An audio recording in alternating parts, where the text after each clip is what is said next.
Okay. So, I'm planning gonna be doing this stream in the afternoon. So, uh, yeah, yeah, I'm actually gonna be doing streaming in this early. So, introduction. So, you may not know this channel. So, I'm just a casual streamer doing Genshin Impact for the whole confidence of the event story. So, hope you enjoy me doing a bunch of crazy side missions and different story quests that I'll be sticking around for about like 3 or 4 hours. So, like and subscribe, even though I'm on YouTube most of the time.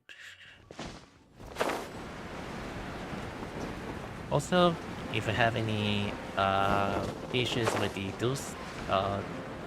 dual screen like that, just let me know. I'll try to do something to kind of like fix it. And let's see. Oh, well, this is gonna be odd for those who's gonna see me streaming like this. Okay.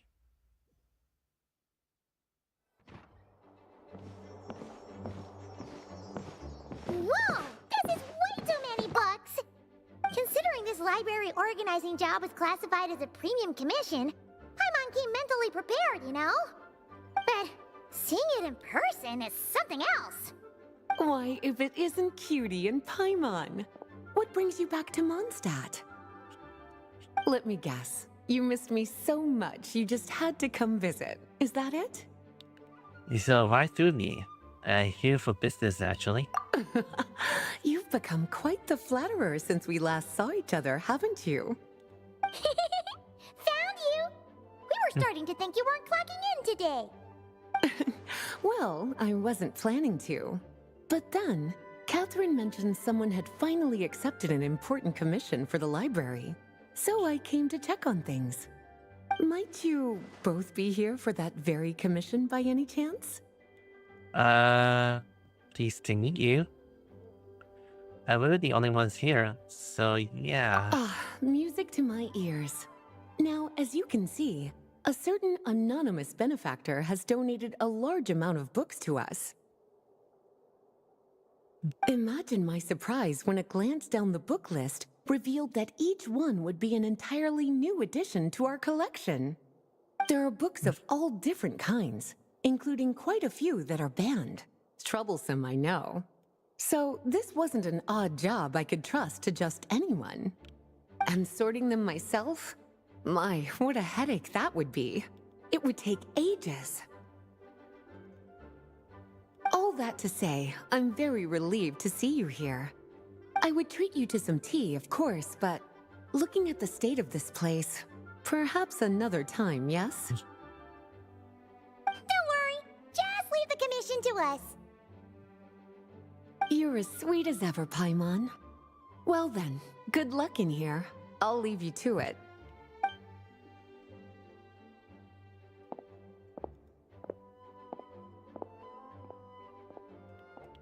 Oh, so anything to sell?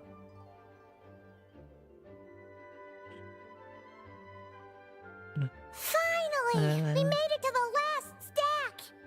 What even are some of these books? A Hilichurl's Guide to Running for Your Life? Do Hilichurls even read? Oh, and Basics of Whopper Flower Cultivation. Who'd grow one of those, anyway? And what's this one? The Little Witch's Dictionary? Huh. That title's kind of suspicious. And did we already sort this area? Did you notice it earlier? No, it was not on the list either. Yeah.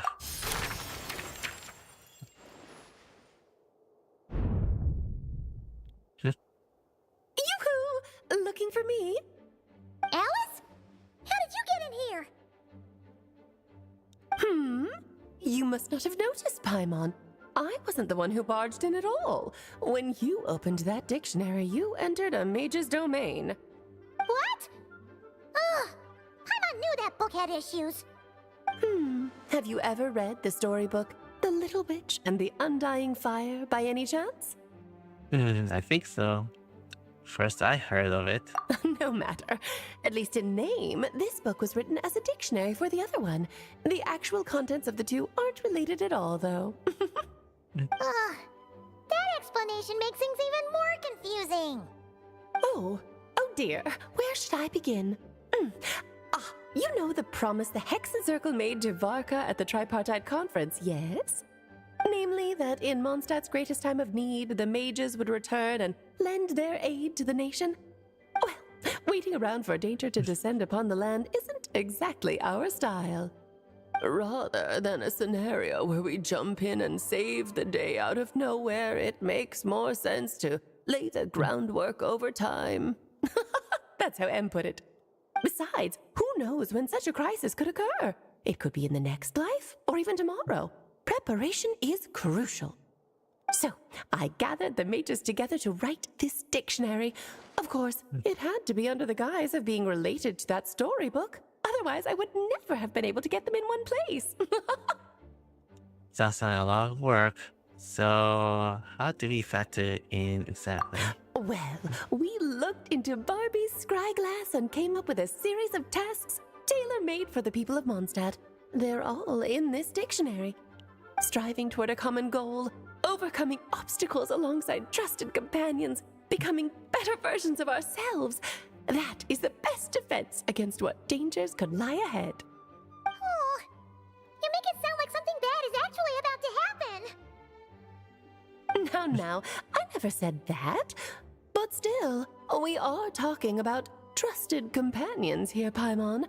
And when we speak of a person who could be considered a friend to all in Mondstadt, I'm afraid the pool of options consists of but one. I see what is going on here. I should have seen this coming. Wait, the huge book donation? That was just an excuse to get us here, wasn't it? We had to spend ages sorting through them, you know. Oh dear, I never could have imagined you would need to go to such trouble. Uh-huh. Sure you didn't. Well, this is an important book.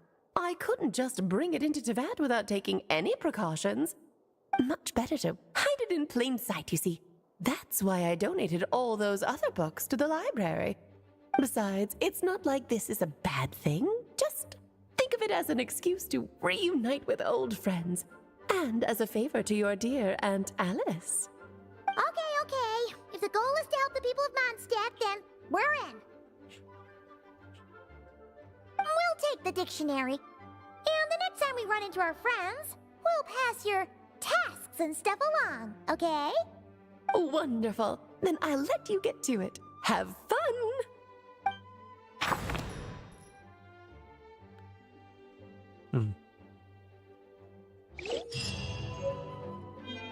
So, complete the witch's homework related to quests. Additional talent to the club.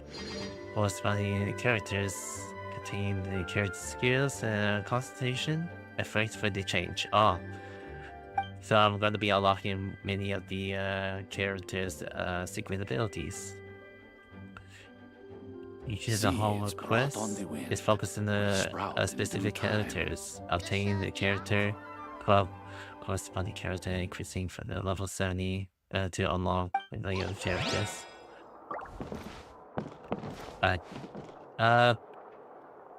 Yeah, in a minute, if that is the case.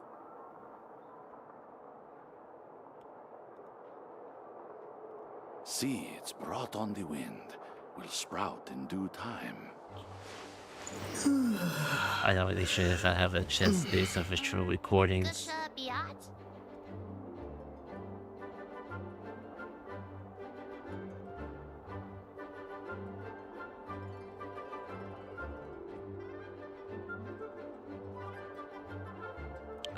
Okay.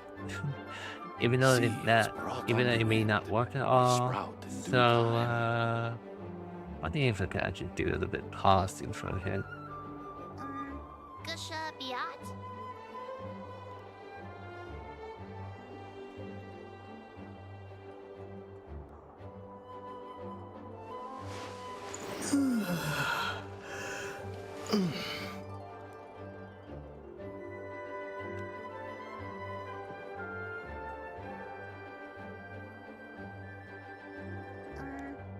Seeds brought on the wind will sprout in due time. Okay, I need a bit of a second.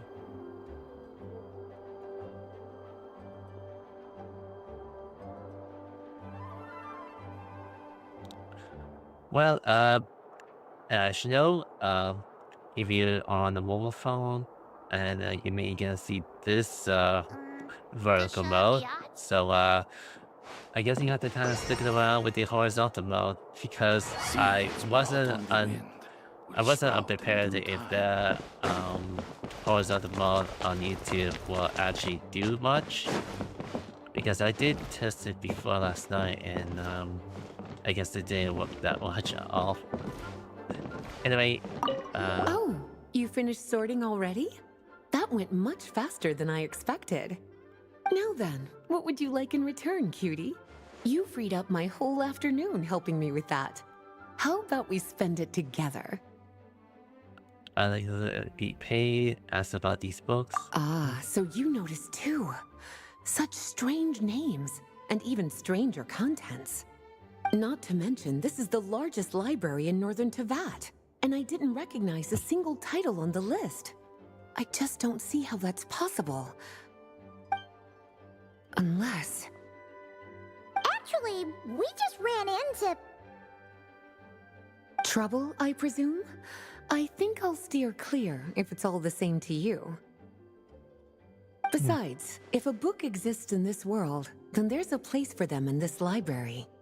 Better for them to remain here than end up in the hands of someone more suspect. Anyway, here's your payment. Thanks again for all the help.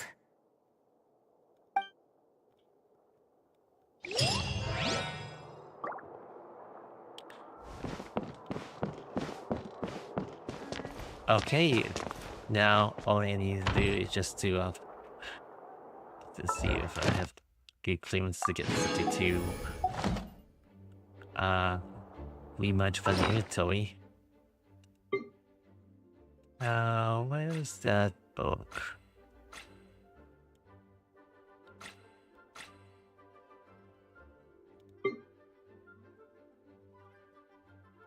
I got so much stuff to open up.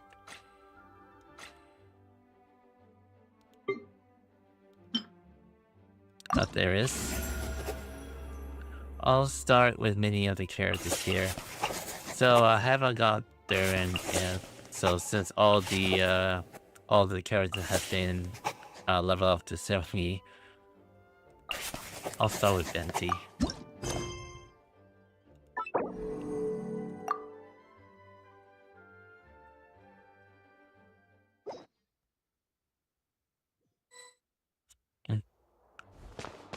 I'll see what Venti has to see, how to do. See.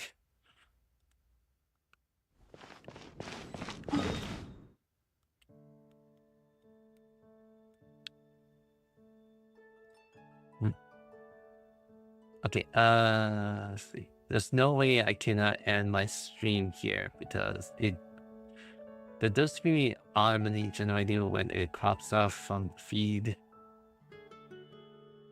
So that means that I'm quietly stuck like this. So I'll see if I can do a little bit buff recording. Or just have to kind of like resurface some of the replays afterwards. If not, then I'm probably gonna be okay with like this.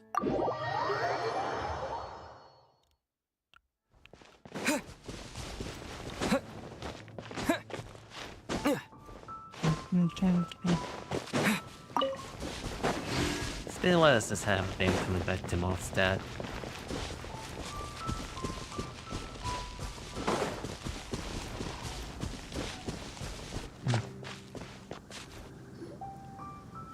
I'll take that as a yes then.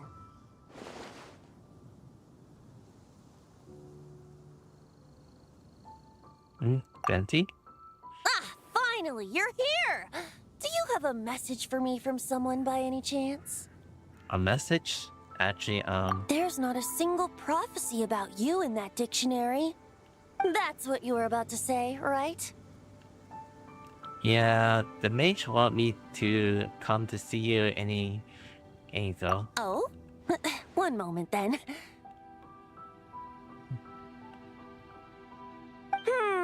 Your curiosity seems as strong as ever, Barbeloth. Alas, my future will have to remain absent from your dictionary. The wind may be happy to let dandelions trace its form and have poets sing it into verse, but to be contained is hardly its nature. So, dear Barbeloth, please do set your pen down. Words heard on the wind are not meant to be recorded on the page. If you're truly interested in this legend, allow me to fashion it into a poem. I'll be sure to share it with you ladies at our next tea party. Babylonia? Babylon? She... Barbeloth has always been a reasonable person, and I believe she heard my request. As such, our conversation should be free from interruptions for now.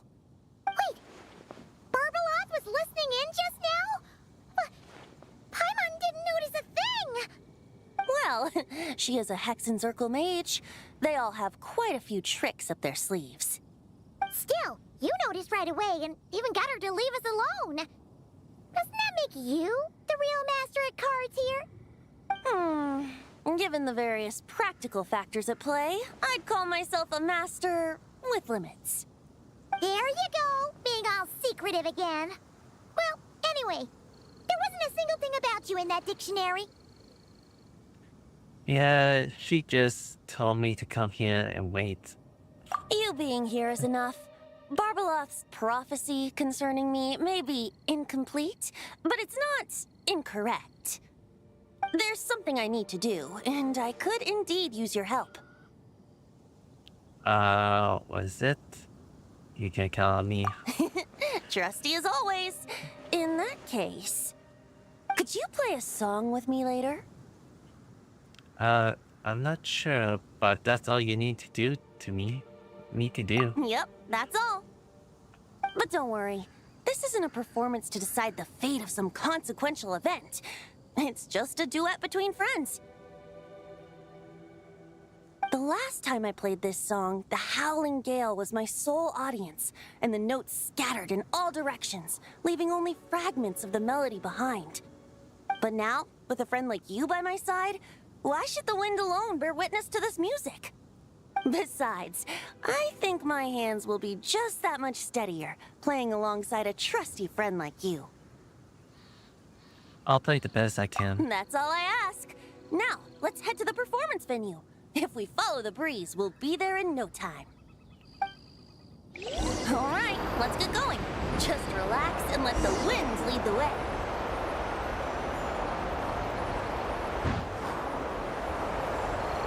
It's been a while since I haven't done flying. Although it's not on the water. No need to hold your breath. In and out. Easy does it. I let the birds know we would be coming, so we won't run into them.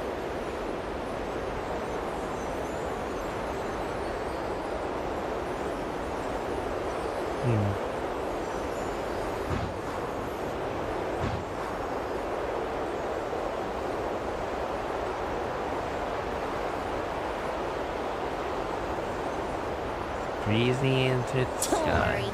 It's just a little ocean spray. You won't get soaked. Ah, the delightful sea breeze. Go on, breathe it in.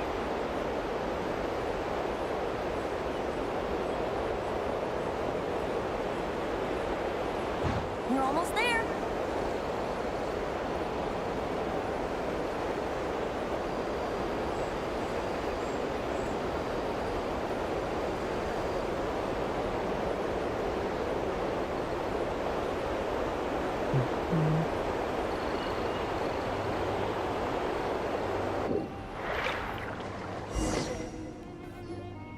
Huh. This island looks kind of familiar.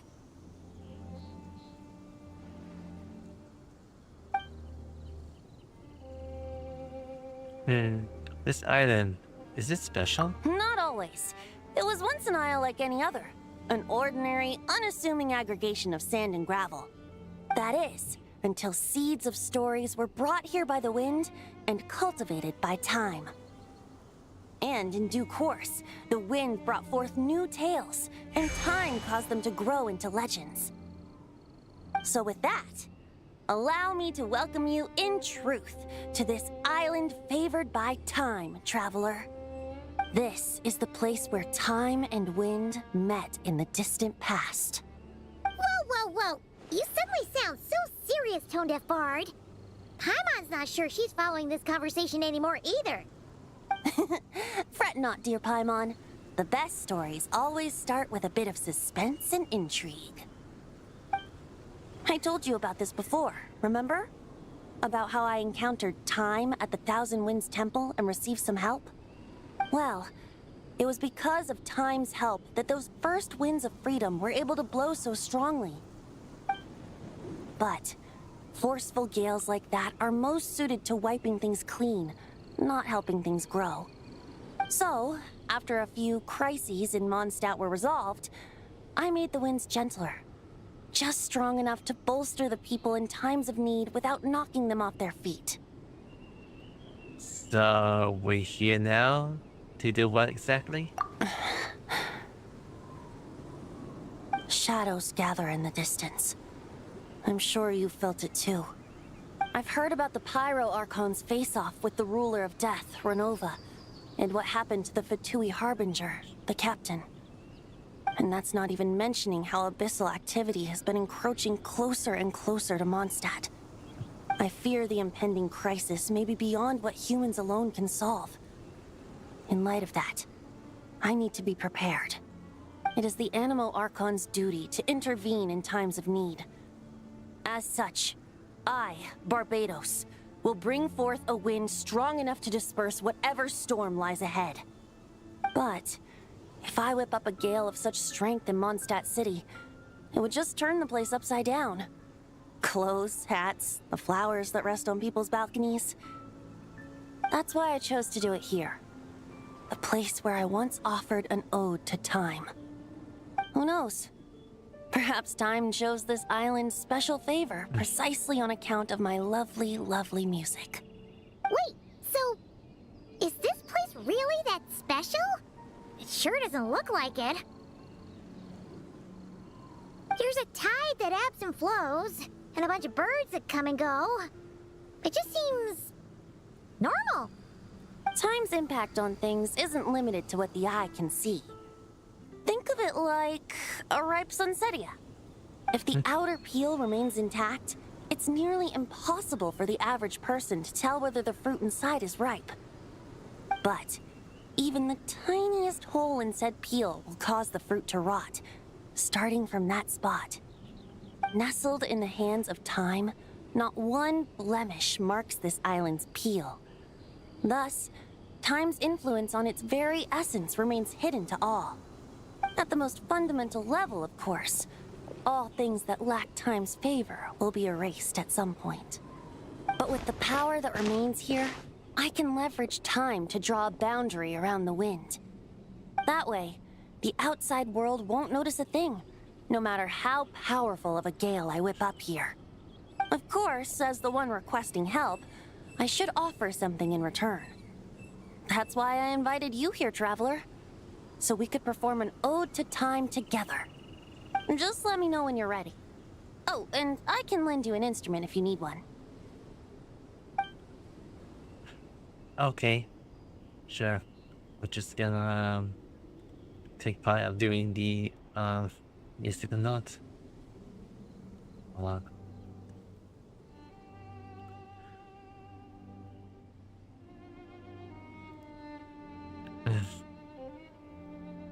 Just give me a second.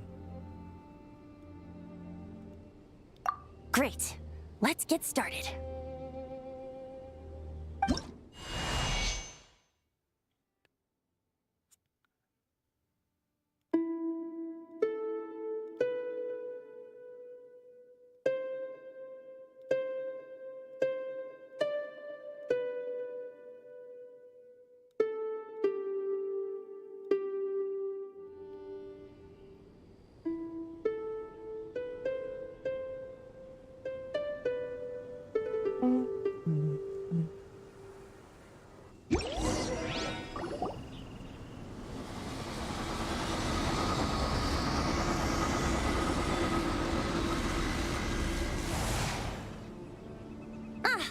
Looks like our music has moved some in our audience to step on stage. But that's against concert rules, so let's usher them out. I understand your love for music, of course. But for now, I'm going to have you leave the premises.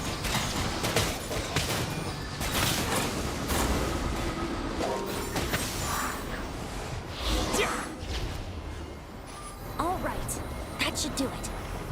That was an exquisite performance, Traveler. Thank you. That power you unleashed just now. Don't worry. That power was mine and mine alone. No external help was involved. Think of it like tuning a musical instrument so that it might play melodies lovelier still. Ha! So you do have some tricks up your sleeve. What else are you hiding, huh? Oh, Paimon. How many tricks could I possibly have? I only have 2 sleeves, after all. You know that's not what Paimon meant, Tone-Deaf Bard. I have a feeling the wind is gonna be pretty strong today. We should head back to Mondstadt and tell people to hold on to their hats.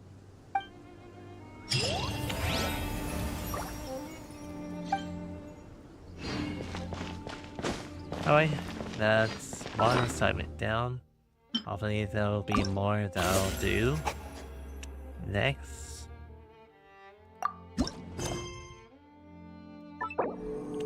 This is gonna be a focus of some of the side quests, side characters for a short while. So, nothing too expanded, so this is just gonna be widely a full extent of these characters' chronicles.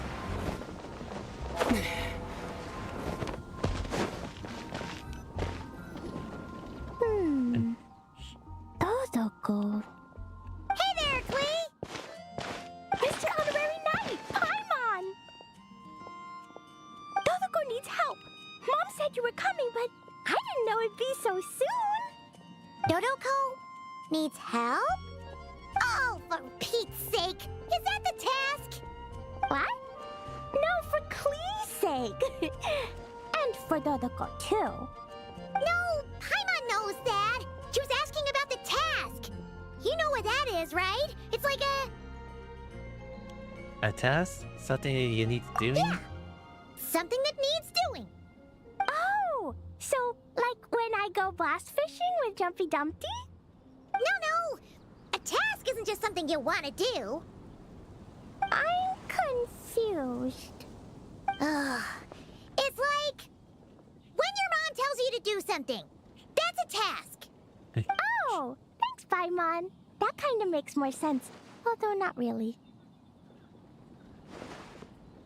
Anyway, let's go help Dodoko now. Hold on. What kind of help does Dodoko need? Oh, right. Well, every Dodoko's got to find a red 4-leaf clover to become a super special Dodoko. Then, Dodoko needs to become friends with lots of people and can make it through the Dodo King's trial. Once that's done, she can then become a super awesome Dodo Sorcerer! That's what Mom said anyway. Huh! A Dodo King being in charge of a Dodo Sorcerer. Makes sense, actually. But specifically, what do we need to do? No idea. But Mom said that you two would tell me. Right. Well, let's have a look at this book then. Oh, there's a note inside it. Huh, let's see what it says. At the first stage of the trial, Dodoko arrived in a forest of whispering leaves. There, past layer upon layer of hurdles, a secret lay buried, waiting to be uncovered. Seems like part of a story about Dodoko. Oh, I know where that forest is. It's where I go to blast... where I go to play a lot. Come on, everyone. Follow me. All right, let's go.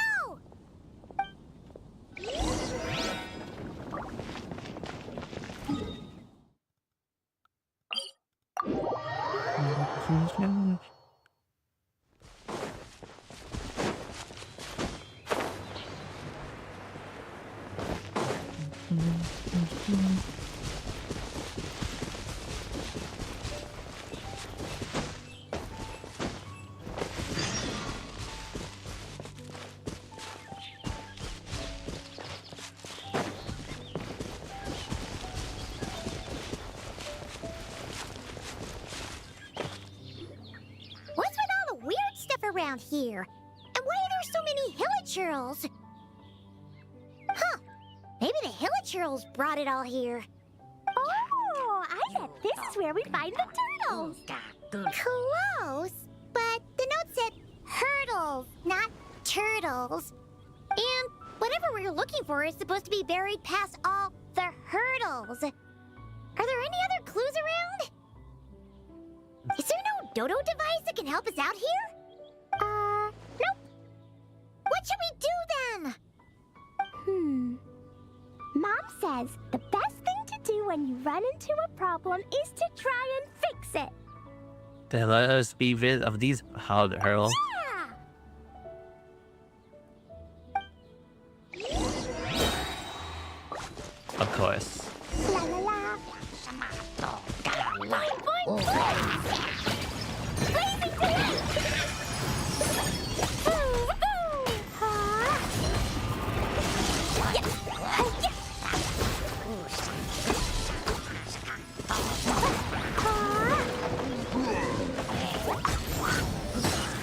Yeah.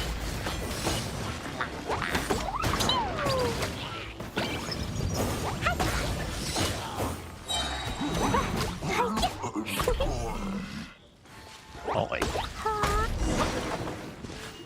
Alright, that's the hilichurls and barriers all taken care of. And we didn't set the forest on fire. I was extra careful with Jumpy Dumpty. I've been getting sent to confinement less and less these days. Nice job, Clee. Maybe sometime soon you won't have to go at all. Well, if Master Jean would just let Clee blow the confinement room up. That's not really what Paimon had in mind. Wait, what about the trial? Did we learn anything new? I found this in the hole Jumpy Dumpty created after exploding. Huh, another note. Yup, and it's Mom's handwriting again. Now then, Dodoko may or may not have blasted all the hurdles away, though the most direct approach is sometimes the most elegant one. Either way, thus did Dodoko make it to the second stage of the trial, which, coincidentally, was also the final stage. Even the most energetic of children need to pace themselves after all. So, Dodoko proceeded to the banks of a lake of fallen stars, passed the final trial, and obtained her reward. But could things really be that simple? Huh. A lake of fallen stars. That must be Starfell Lake! Let's go see what we can find! All right! Paimon's super curious about what this reward's gonna be. Fingers crossed for some kind of awesome treasure!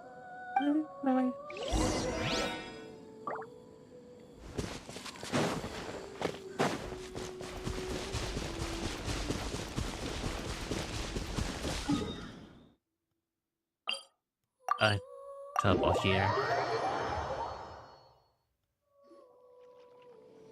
Ooh, it's a chest! The final treasure must be inside this thing! Please, would you do the honors? You got it! Me and Dodoko will get it open, no problem. Whoa, wait a second! Monsters incoming! Just not going to be that simple after all. They want to steal Dodoko's treasure, I just know it! Let's kick them out! Then we can open the box. La la la! Jumpy Dumpty go! Boing boing boom! Blow them all up! Yeah! Woo! Ah. La la la! Ah. Ah.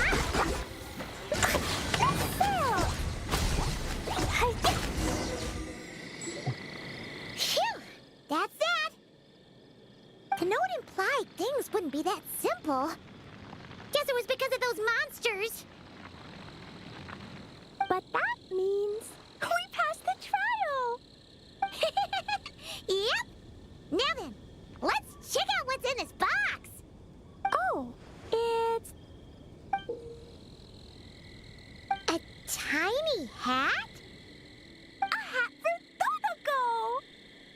In the Dodo clan, only the awesomest and bestest Dodokos in the land can earn the acknowledgement of the Dodo King. Their job is to help out and protect all the other Dodokos so the Dodo King gives them a special hat. That way, the other Dodokos will recognize them and know who they can go to for help. Oh. So now your Dodoko is one of these special Dodokos with a hat. Exactly. The hat makes Dodoko a Dodo sorcerer now. She can use special spark magic to help even more people. Klee? The Knights have informed me about explosions being heard from the forest outside the city. Mr. Honorary Knight, Paimon, a little help, please. That's because we cleared out a hilichurl camp over there and a bunch of slimes, too. Plus, we were working on Klee's task. That's right. And as for the fish over here? I might have blasted them, but because there were monsters in the lake, I didn't do it on purpose. It's not like those other times. I see. I take it those other times were on purpose then? They weren't not on purpose. I noticed the destroyed camp on the way here, and I saw the monsters fleeing along the shore of Starfell Lake. Am I correct in assuming that's all the damage, Traveler? The rest was Pyra's doing. That all the damage? Yeah, you know Paimon. Clearing out monsters with a single punch. Ha! She's just awesome like that. Klee. Come with me. Let's head back. Oh, is it confinement for Klee again? Well, the Traveler's vouching for you, so I suppose your punishment will just have to be a meal at the Good Hunter. You've been out and about all day. I'm sure you must be hungry. You're the best, Master Jean. You two are more than welcome to join as well. Ha-ha! Awesome! Paimon's been craving some sweet madame. King Chikilu. Or...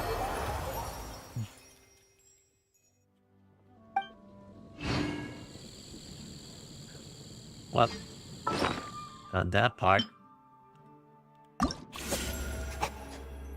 On towards the beta. All of these character chapters will be heavily focused around the characters' motives and some of the tasks. Up their abilities.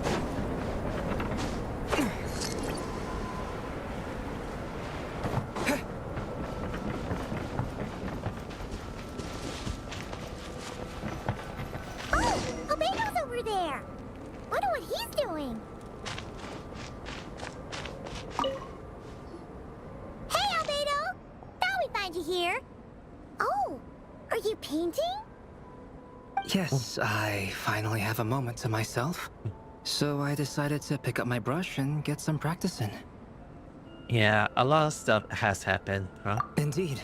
Of course, thanks to your help, and my fellow knights, that matter was resolved with little issue. In addition, I was able to complete the final task my master left for me. I couldn't have asked for a better outcome. Sucrose has been advancing swiftly in her studies too. She can tackle many alchemy projects on her own now. The Knights of Favonius don't have any duties for me at the moment either. No responsibilities, no tasks, no problems to resolve. Are you okay? You make it sound like a bad thing. It's not. It just feels strange, not having to rack my brain for solutions to all manner of problems. To be quite honest, I'm finding the idle life a bit hard to get used to. I keep finding myself considering if there might be other issues that need solving. But unfortunately for me, Mondstadt seems perfectly problem-free at the moment. There's nothing wrong with enjoying a bit of me time.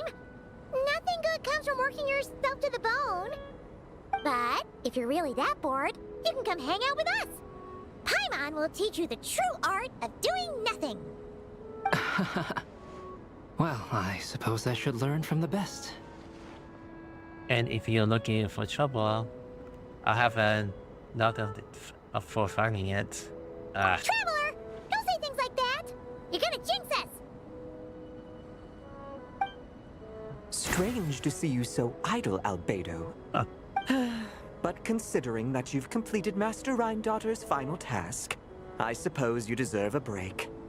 See? What did Paimon tell ya? You asked for trouble, and here it comes. Sabas, what are you doing here? Wait, you know this cat, Albedo? Yes, he's also one of my master's creations. I suppose that makes him a family member of sorts. Everything uncover the family, unconvention, the family you got there. Don't you take that tone with me. I'll have you know that I alone keep that giant house in order as its butler. And yes, that has meant dealing with the assorted collection of vials and jars that you and Master use, washing them, drying them, all that work done by one cat. Wait, you're a butler? How does that work? How do you handle vials and stuff without, you know, thumbs? How do you stay afloat in midair? Huh? It's just something Paimon's always known how to do. Housekeeping is the same for me. Such facts are not up for question, and shall receive no answers. Hey! You're not allowed to say the same answer that Paimon said! This just being a Rhindaughter's Paimon. It might be the best if you... Sure, but don't expect Paimon to listen to his rambling. Allow me to get to the point, then. I'm here at Master Rhindaughter's request. She has a message for me to pass along. Ahem. Dearest Albedo, in regard to that task I set for you, your discovery of an answer that you can accept is most delightful. Alas, once a problem is solved, mulling it over in one's head loses all meaning. I'm sure the pendulum in your ever-whirring mind is swinging toward boredom as we speak. Might I suggest posing questions of your own, then?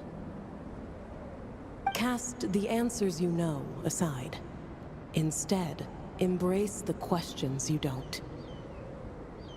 After all, questions have always been more interesting than answers, and much better for passing the time. I look forward to what questions you'll bring me upon our next meeting. And should you come up with ones even I've never considered, all the better. It's unlikely, of course, but do your best. And who knows? If you're lucky, you might just surprise me. Oh, and don't attempt to create a self whose sole purpose is to pose or ponder questions. I've tried it, and it doesn't work. Lastly, I sent Sabas with a gift for you. Do keep it well, all right? Ah, and no need to feed him. He doesn't get hungry. As you instruct, Master. Master had quite a bit to say, I see. That really took a lot out of me.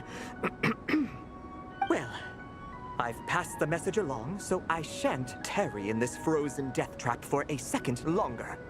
I need to deliver a separate message to Mondstadt at any rate. Mondstadt? Huh. Who else would have a connection to Rhindaughter and Mondstadt? Oh. Although his birth was rather recent, Master Rhindaughter has long foreseen what his task should be. But I digress. I shall be on my way. If I stay here a second longer, my tail might turn into an icicle. Your gift from Master Rhindaughter is on the table. Use it well. You know, Albedo, your family gets more confusing by the second. Yeah, now you're even adding a cat to the mix. Speaking of, would that cat really count as a family member? He called himself a butler and all, but... Master created Sabas long before me. By the standards of a normal family, that would make him my elder, I suppose. Of course, my family could scarcely be considered normal. So, by that logic, that type of relationship holds little meaning. At the same time, Sabas did look after me quite a bit back in the day, helping me tidy up various vials and jars. He even modeled for my sketches at times. Wait a second. The cat you drew today... That's him then, isn't it? Yes. Whenever I need to think, I turn to drawing, and let my subconscious take over. It always helps me sort my thoughts out. And for some reason, I often wind up choosing a portrait of Sabas. I have drawn so many at this point that it's become second nature. Thus, this leaves my mind free to consider other things.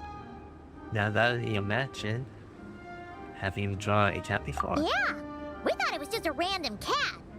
Guess he was a way bigger deal than we thought. Well, now you know his real name.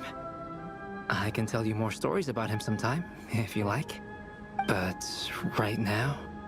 The tree takes pride in its most perfect fruit. So complete, so flawless.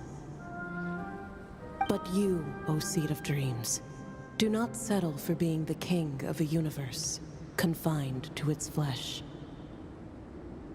I need to think.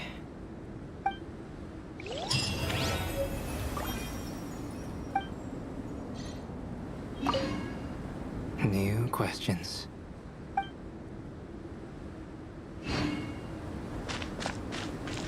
Oh, that was a bit of a quick quest, though. So this is just a bit of his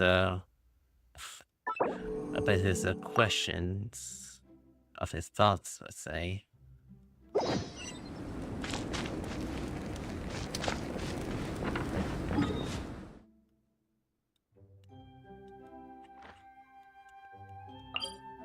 I gotta check out Luna.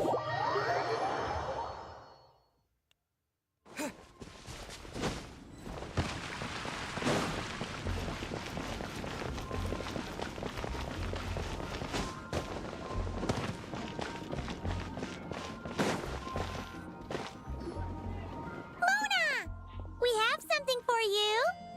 Oh, Traveler Paimon! You're full of energy today. You have something for me, you said? Is it some quick and easy way to make Mora by any chance? Well, actually, it's some kind of task from your master. Yeah, that's a hard no. But I guess I don't have a choice, huh? An enterprising spirit is important and all that. I just know it's going to be torture, though. I know that old hag all too well. Why don't you just take a look first? Huh. This book doesn't seem so special to me. Oh, whoa! Letters just fell out of it. Oh, maybe she's trying to reconcile with you? No idea. Either way, it looks like I'm supposed to open these 3 letters in order. Well, let's start with the first one. If this is her task, it should be okay for us all to read. Come on, let's see what this is about. Oh, how long it's been, my student. I'm afraid to report that getting up and about is becoming harder and harder these days. Oh, the sympathy card. She could have tried to make it sound a bit more genuine at least. Remember when I would chase you and you would run for dear life, trying to use that hydro phantom of yours to distract me? Oh, seems like it was just yesterday. Now you're off on your own, and I laze the days away in my rocking chair. I really should get some exercise again. Well, then get it some other way, you old hag. On the second thought, this seems kind of private. Now, I'm sure you're curious as to the purpose of this letter. And to that, I say this. If you want to learn how to predict the fate of an entire kingdom, or even the entire world, head to Sumeru and search for the gate to an underground kingdom. Once there, open the second letter. Huh. But she knows how to lure people in, that's for sure. Is she serious about passing on her secret technique? Guess she really is getting old. You two have such a weird dynamic. When you talk about sentimental stuff, you fight. But when it comes to dry academic stuff, you get all emotional. Anyway, this gate to an underground kingdom sounds familiar. Wait, you've heard of it? Yeah. It should be the same one we're thinking of. Perfect. I don't even need to investigate then. Oh, that means no hired guide, no lodging, no shelling out Mora left and right. Come on, there's no time to waste. Let's go. And since you didn't mention a transportation fee just now, Paimon's guessing that means... Yep, same method as usual. Let's go. Oh. You'll need to go around to the location. To the market spot. This brings back memories of summertime.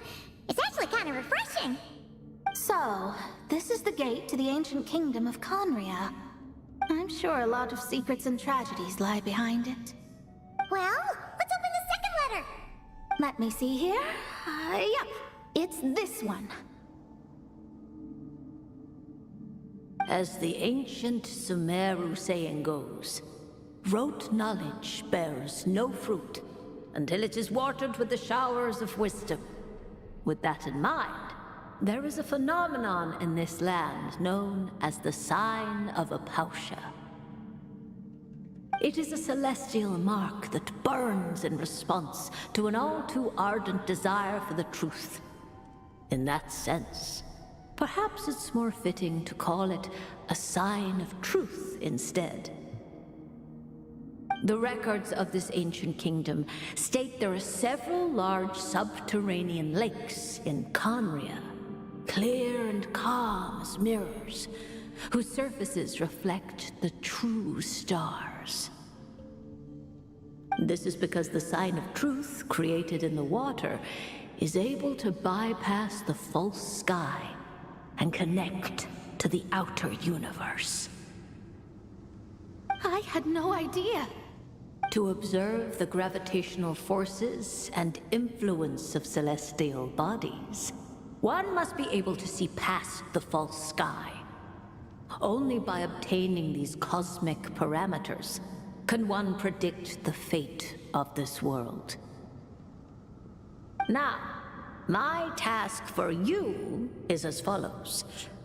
Open a sign of truth in front of the gate to Conria. The rest is a bunch of stuff about the ceremony the old hag came up with to summon this thing. Yeah, all these planetary trajectories and runes. Paimon's not even gonna try to make sense of it. So, what do you say, Mona? Are you gonna attempt it? Well, I hate to admit it, but it looks like the parameters she came up with could work. Frankly, this prospect is quite exciting, and heading back now will just cost me another night of lodging, so no better time than the present. Emissaries of the enduring stars, wanderers over ecliptic and equatorial plains, radiant celestial brethren. Traverse the twisted paths of the cavernous void. I, Mona Magistus the astrologist, invoke the power of Hydro to balance the scales.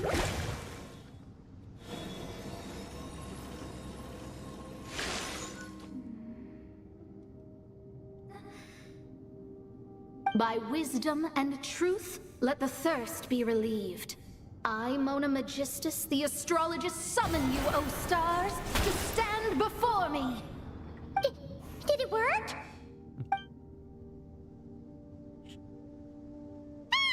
Monsters! How did that happen? No dice. The sign of truth only opened long enough for the monsters to slip through. Darn it. I didn't get a glimpse of the real stars at all. Whatever. I'll just take it out on you. The ceremony failed, but the old hag's new theory seemed workable. I have a better grasp of hydromancy now, and the perfect test subjects to test it on.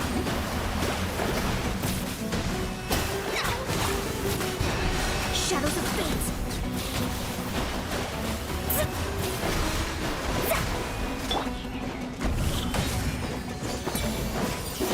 Let's play!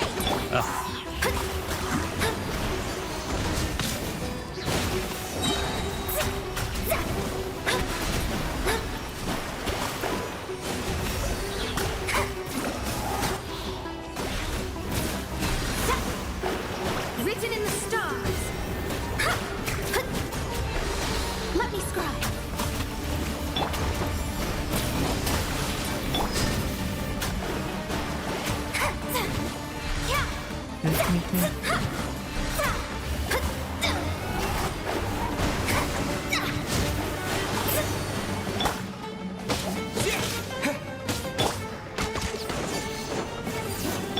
Delve into destiny.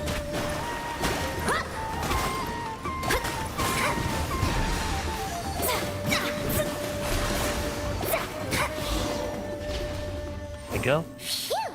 That's that! Well, the old hag said to open the third letter once it was all said and done. But I couldn't make it work.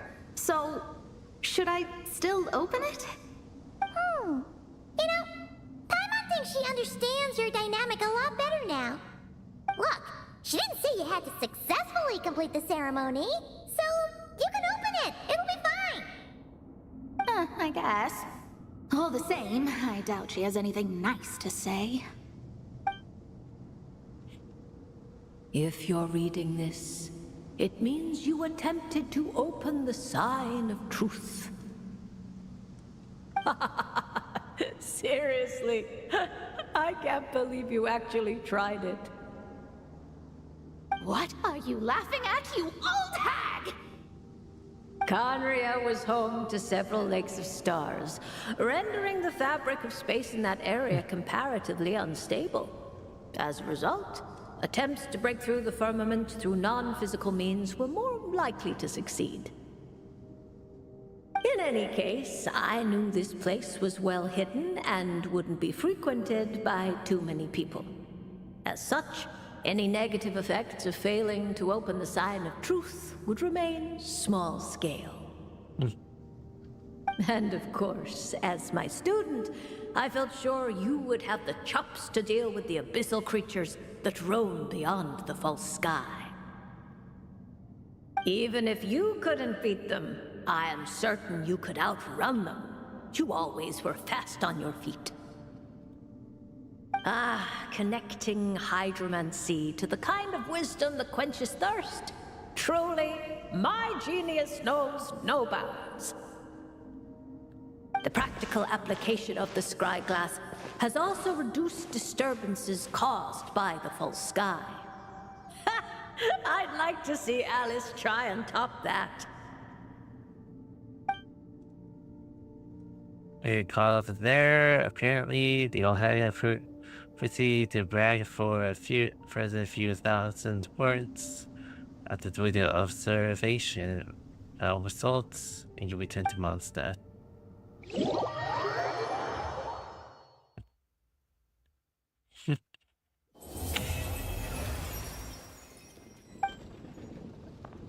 Well, her abilities has been unlocked.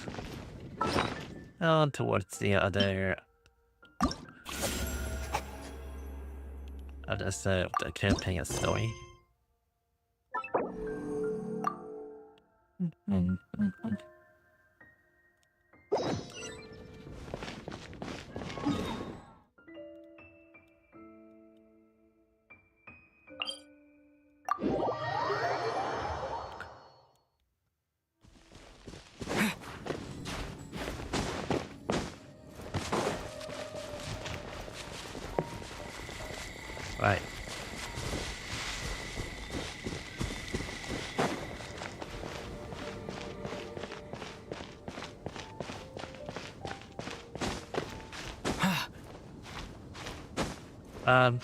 So about in 2 days, this channel. Wait, maybe tomorrow.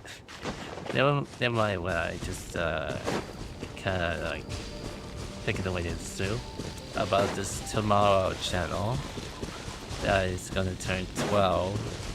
So this channel has been around for about a decade and 2 years, and sort of things out to think about when am I supposed to upload this. Probably not. So if you are coming around to this channel, it's actually the channel anniversary. So I haven't put much efforts to add some of the anniversary thoughts for this.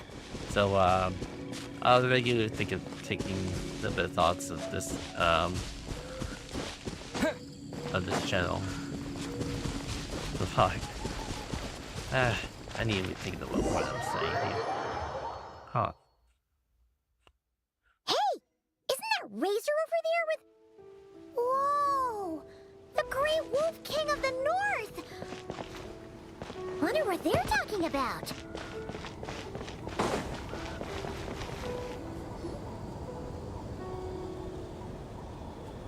Razor!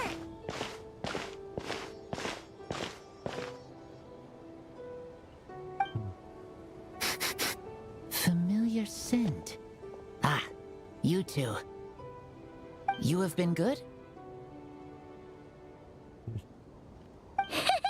Yep, we're doing great. Oh, but what happened to Berea's Razor? We saw you talking just now. Is it a secret? We go on hunt. I tried to convince Wolf Lord. A hunt?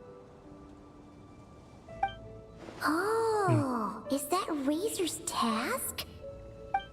Are the wolves out of food? Is that why you're going on a hunt? Give me some beast trip. The forest boar have grown big enough. No, this hunt is not for food. We hunt enemies. The Dark Wolf Pack.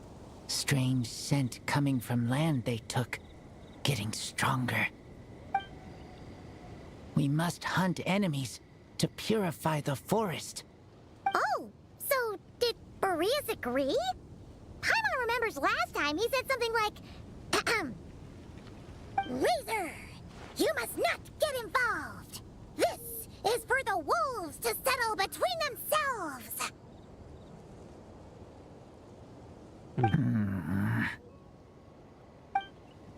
Oh, sorry, Razor. Paimon didn't mean to dig that up again. It's okay. I know Lupacol means no harm. Besides, teacher taught me how to talk to Wolf Lord. Lisa taught you how to talk to him? Oh, like she told you what to say? So that means you got him to agree then, right? Yes. Words were hard, but I did it. Ha! So you actually managed to convince that giant, stubborn old fella. That's super impressive, Razor. Dark wolves are enemies of the whole world. Teacher said this is not wolf problem. This is world problem. And Wolf Lord agreed.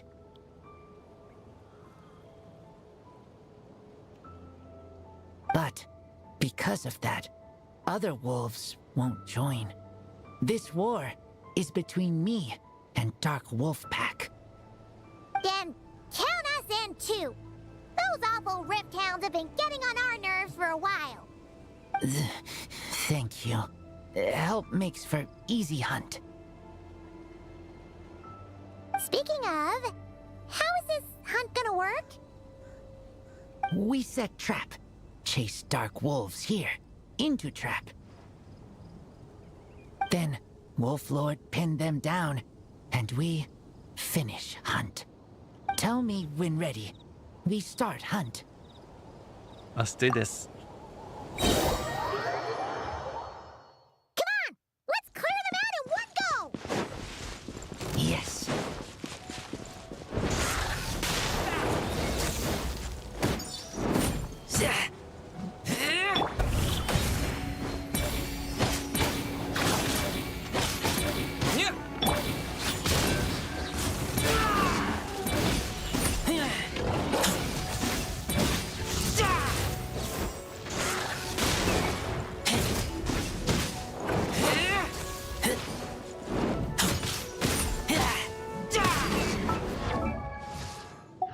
Bomb pad.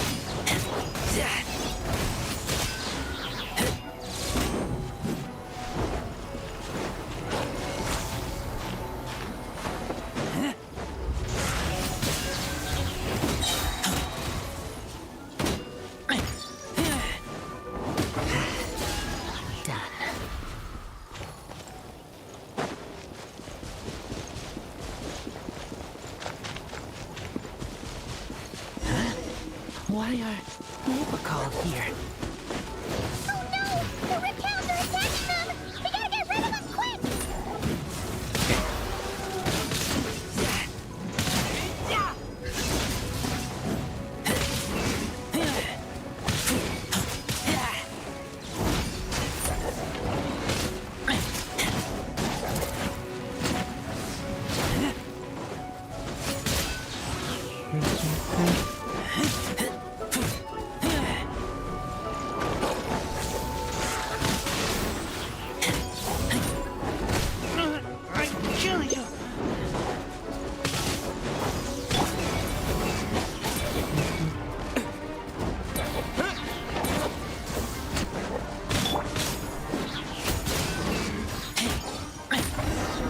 Stand up. Whew, that was close. Good thing the wolves were there to help. They intercepted those rift hounds for us, and even drove them away. But this isn't Wolf problem. You're doing this to help your Lupacol, right? Well, they want you to be safe too. My mom bets they went to the Wolf King and said, "Listen here, this isn't just our Lupacol's problem. This is the world's problem!" And then rushed over to help. Lupacol is Lupacol.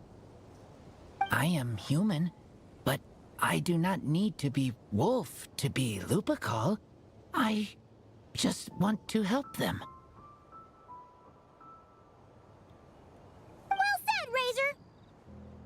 Maybe Lupa's Baraka for us agreed to let the packs help.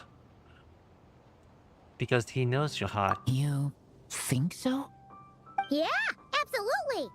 Now, come on. Let's go kick some Rift Hound butt.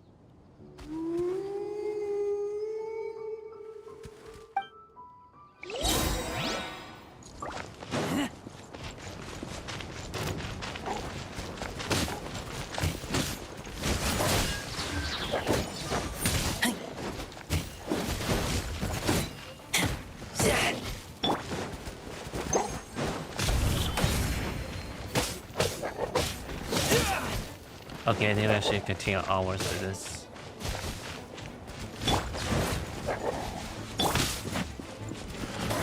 So this is, everything is flying around the side.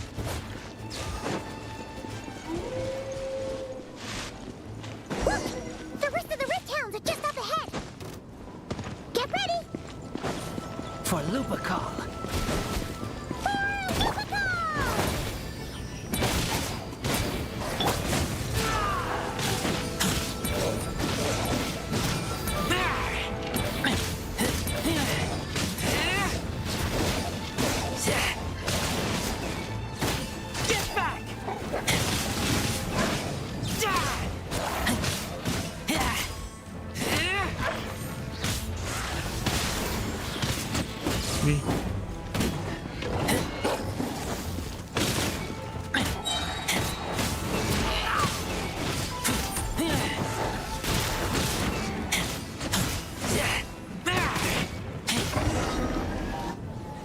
That's done. We did it! Thank you for helping. I thought protecting Lupacol was up to me. But Lupacol also... We're here because we care about you, just like you do us. That's what makes us Lupacol, right? Right. We are Lupacol forever. Aww. And now, there won't be any more intruders in Wolvendom. No. Dark Wolf Pack, Rip Open Sky. They could come again. But me and Lupical will hunt them down, no matter what. Don't forget us about us now. Yeah! If you ever need help, just say the word. We're here for you. I appreciate it.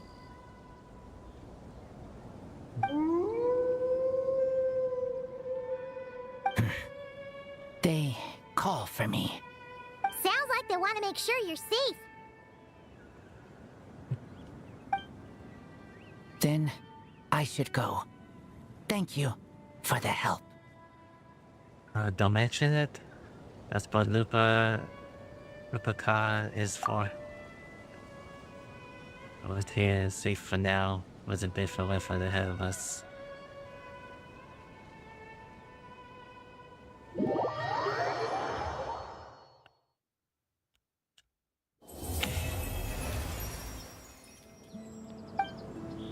Don't want to face their story. And let's check it out for this.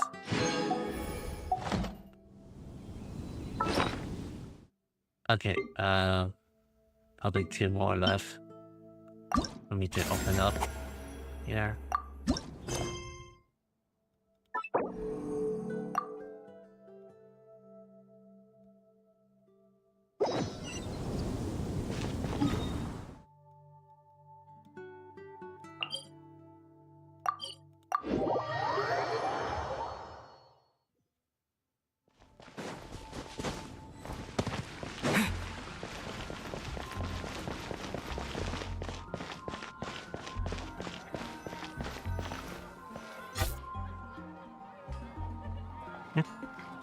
Ad Astra Abyssosk.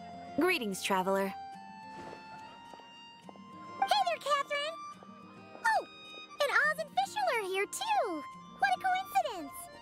All things in this universe must plunge into darkness. 'Tis only natural that those who seek light should cross paths in the realm of dawn. Mein Fräulein means to say she's happy to see you both. And I feel the same. It's been quite a while, Traveler and Paimon. You're here just in time. Yai Publishing House has a commission for you, traveler. An editor is here to discuss the details in person. Much of the information was kept from the guild for business reasons. All we know is that it has something to do with the author of the Legend of the Shattered Halberd. What? Surely you don't mean... Wait, is this author really that important? What if we weren't here? Or if we decided not to take the commission? The editor would just be wasting their time. In that case, it'd be a free trip to Mondstadt where one needs only pass some information along. That's an opportunity most would fight over. In any case, if the commission is of interest to you, the editor is waiting at the Good Hunter. Just look for the man dressed in Inazuman clothing. Hold on! Halt thy steps, good traveler. Fate cast you upon the tides of the world, but not for you to stand alone in the face of its desolation. Nay, you step forth onto the path of the Immernachtreich. What Mein Fräulein means to say is, she would like to go with you. Wow, you seem really jazzed about this commission, Fischl. Do you have some kind of insider information? You're welcome to come along either way. Well, let's head to the Good Hunter to meet with this editor then. Oh, Ad Astra Abyss. Thank you for complete.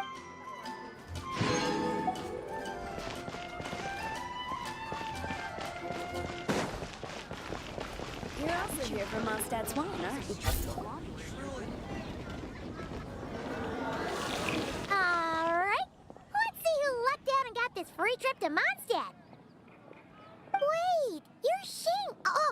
Genu's editor Onodera. Traveler, thank you for all you've done for us in the past. I come here today with a commission from Lady Yai, with which I'd like your help, should you be willing. Oh, and might I ask who this person dressed like Princess Fischl is? You have the pleasure of speaking to our eminent person, Fischl, Prinzessin de Vertelung. Mein Fräulein means to say that her name is Fischl, and that she is most pleased to meet you. Yep, this is Fischl. She's a reliable adventurer, and she's here to help. That's right. This is official. Yeah. I, kinda got that the first time. Since thou hast learned my name, understand this. To speak it is to be absolved. Praise it, therefore, and thou shalt earn thine salvation. Mein Fräulein means to say, she... Ah, I see. I completely concur, my lady. Remembering names is simply basic etiquette. And if you might lend me succor in solving this problem, I shall indeed praise your names to the heavens above. As many times as necessary, in fact. You understood Fischl language before Oz could even finish translating. The editor is not to be underestimated. Well, let's get down to brass tacks then. Now, have you heard of the author Mr. Nine? He's famous for writing the legend of the Shattered Halberd. Flowers. What was that, mein Fräulein? Flowers for Princess Fischl. That's what Mr. Nine is actually famous for. Mein Fräulein means to say, even should the creator be cold and unmoving, the Prinzessin and her immer Nachtreich's resplendence might yet compel them to weep. Well, sure. The author of Flowers for Princess Fischl, Mr. Nine.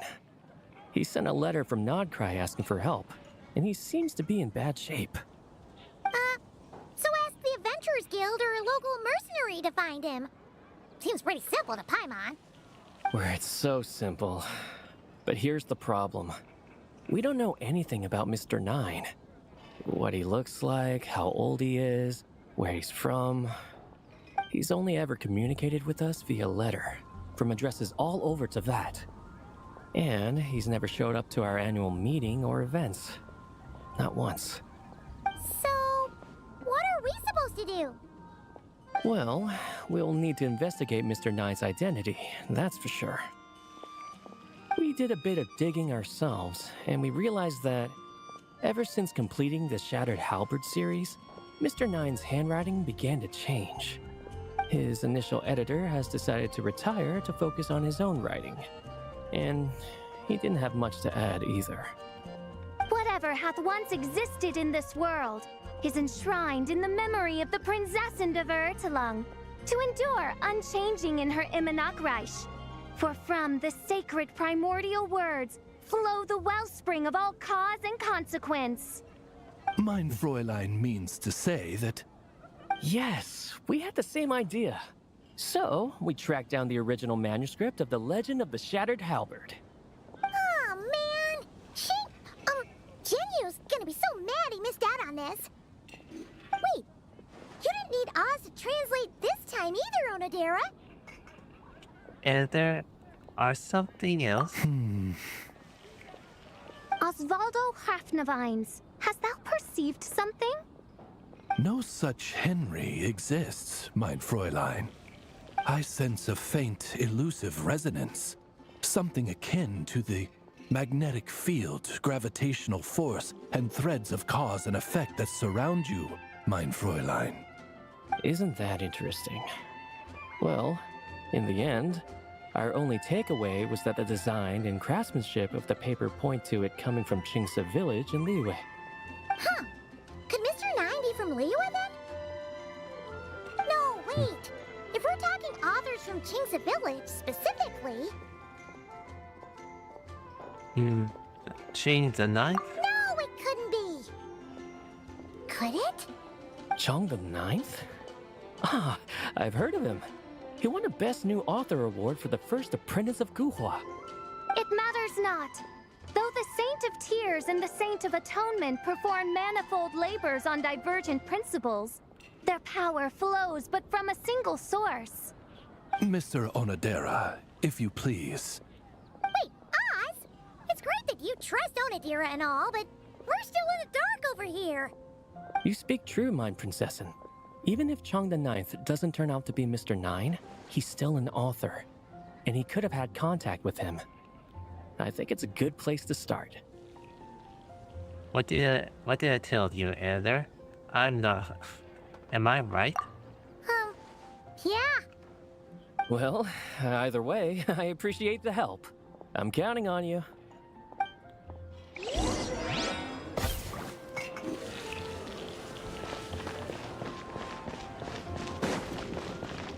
Oh, that's far away from here.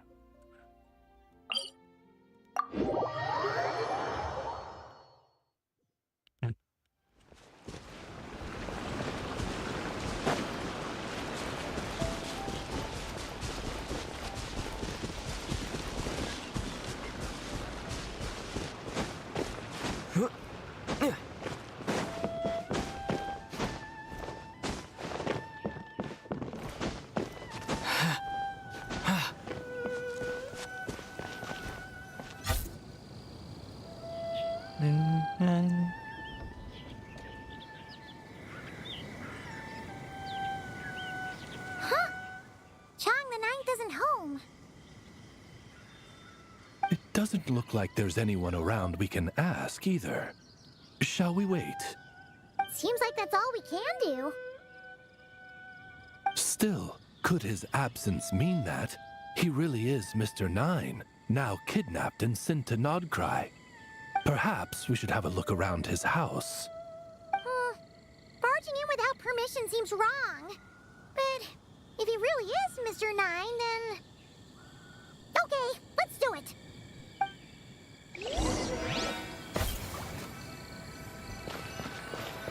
Nope, nothing useful. No, not here.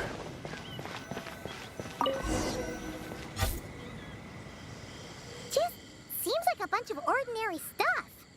Nay, I, the Prinzessin, have beheld the mystery of the universe enshrined in these specks of dust. What hath been revealed is the very fount of wisdom. Ever does it flow toward the shores of truth. Mein Fräulein means to say she thinks this is a clue. Wait!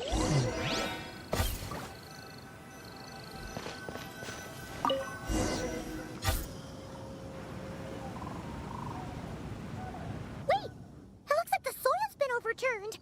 Oh no. Did some kind of overzealous fan have buried him in here? Maybe we should call him Millilith. What do you think, Traveler? It's all right, Paimon.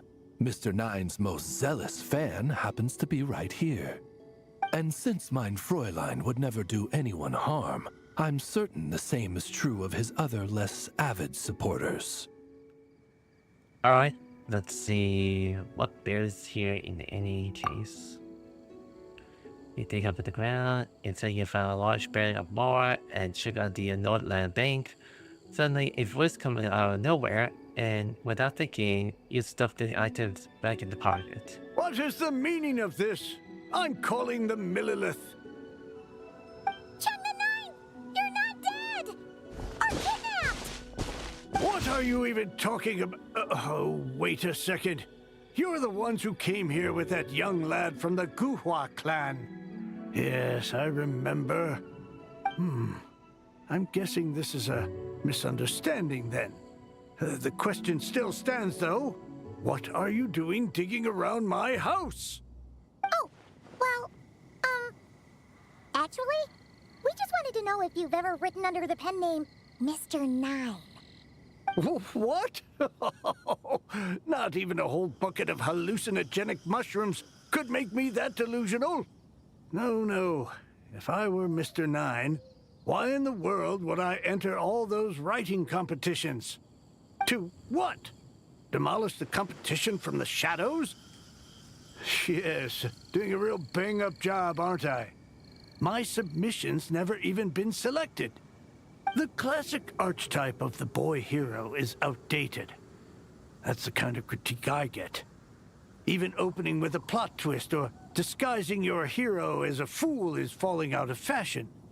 Modern readers are drawn to the boundless imagination and innovative world-building character of Mr. Nine's works. Good point.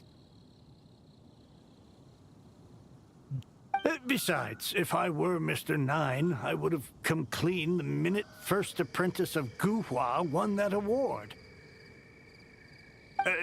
What? That old beggarly Chong the Ninth is Mr. Nine? No, there must be some mistake. What a sight that would have been. Yeah, and when we were here with Shinjo that one time, you talked up the legend of the Shattered Halberd a lot. If you were the one who wrote it, that'd be like Jean complimenting herself for being a good knight. It just doesn't add up. In any case, while this gentleman isn't the Mr. Nine we're looking for, I sense something of interest on his person. It's a peculiar signature, the same threads of fate I sensed on you, mein Fräulein, and on the manuscript. I believe the traces are related to Mr. Nine, and it appears I can track them. Hey, that's perfect! Once we head to Nokrai, you should be able to find Mr. Nine, no problem then. But back to the signature. What were you doing before this, Chong the Ninth? Oh, well, I ran out of manuscript paper, so I went to buy some. I'm particular about that kind of thing. Creation of literature demands the highest quality. Ah, no wonder. Mr. Nine uses the very same type for his manuscripts. Huh, that explains it. Thanks, Chong the Ninth. We should get going. I'm not quite sure what I did, but you're welcome, I suppose. Farewell, creator of another world. Though I must say, the laws and narratives thou hast ordained can scarce compare to the dream dust sedimented in the Immenachreich. Mein Fräulein means to say, your writing isn't... I mean, mein Fräulein offers her thanks.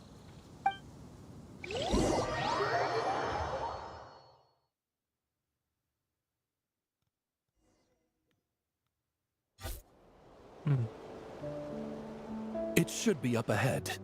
Wait, did something attack that Sealy? Something doesn't seem right here.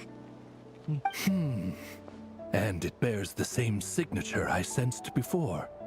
Then it would seem fate has dictated our path for us.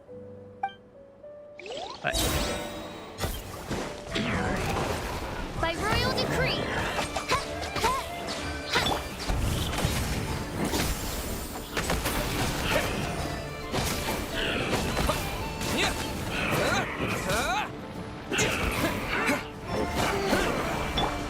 Time for takeoff.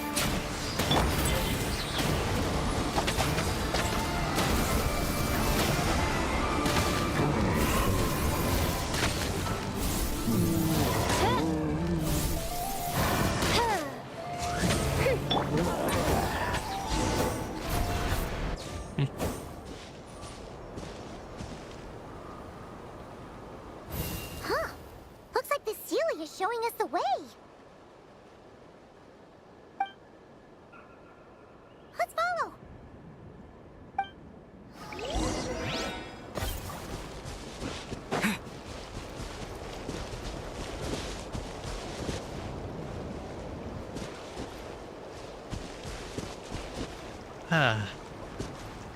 Where to the path?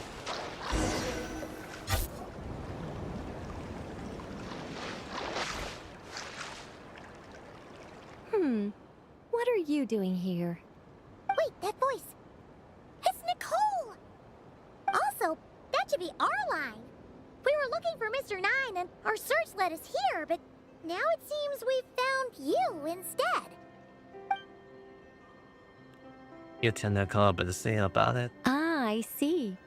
Well, Mr. Nine is right here.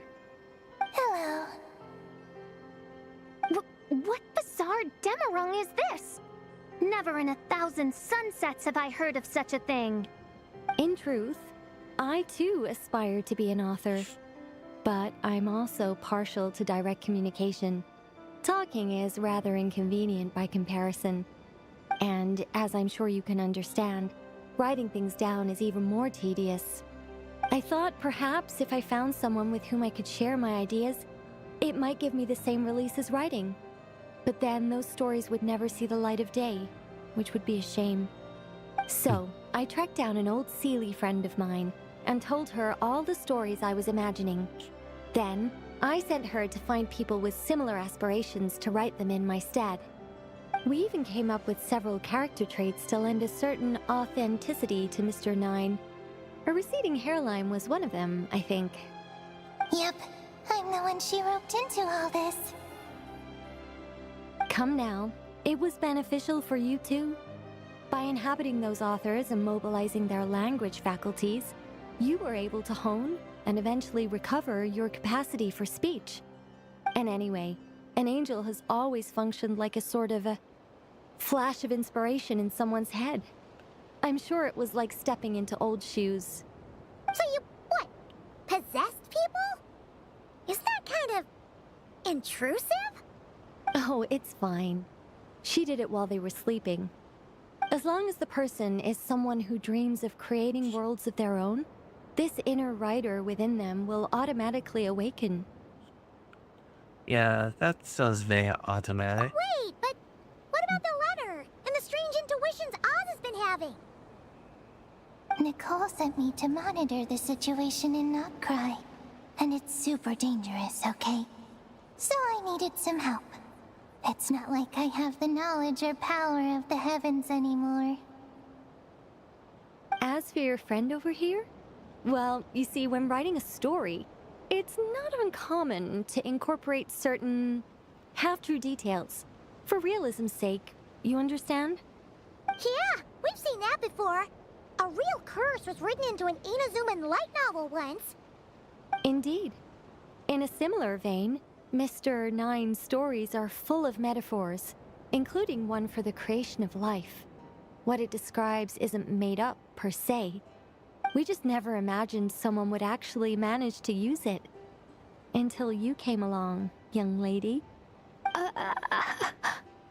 Mein Fräulein is speechless. So if I may ask in her stead, did she manage to use one of these half-truths in Mr. Nine's novels to create me? It was more like 70% made up, 30% true. No, it was 90% made up, 10% true. I thought it was too dangerous, so I changed it. See, I knew you'd never read my books. You don't seem too surprised, Oz. Well, I suppose I've vaguely sensed this since the beginning. Regardless, it is an honor to serve mein Fräulein. Well, once our affairs in Nodcry are resolved, Mr. Nine will be able to return home. Yes, just tell them that when you return. I don't want to be your eyes here. It's too dangerous.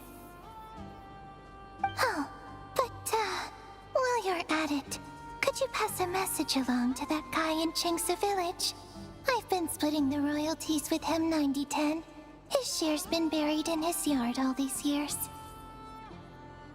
Wait, what do you use the Mora for? I bury it, and then lead people to the treasure. Guiding people is in our nature. It's what I love to do. Feel free to come search for my personal stash someday. I've buried it at the furthest end of the Immer Nachtreich. I will. I absolutely will. Mein Fräulein? And, I just want to say that I really like your books, Mr. Nine. What mein Fräulein means is, though the cosmos stretch forth in unending darkness, yet shall come an hour when all things shine. I'm glad to hear it.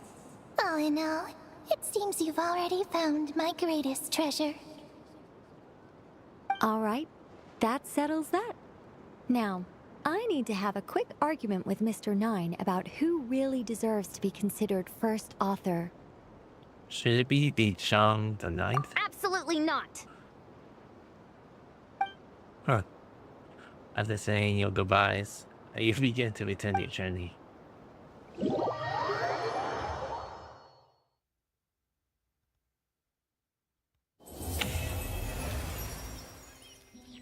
than what he expected. Gotta talk to him for a bit.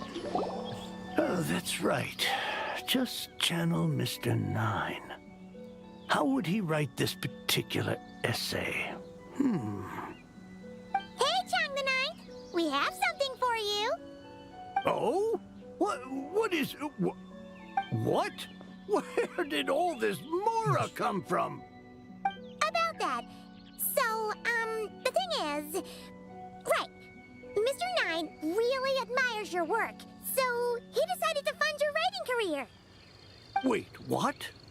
So, channeling Mr. Nine actually worked? I can't believe it!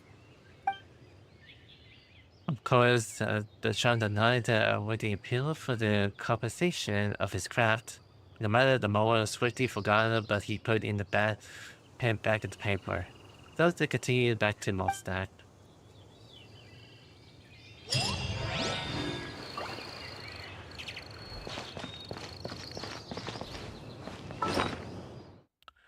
Alright.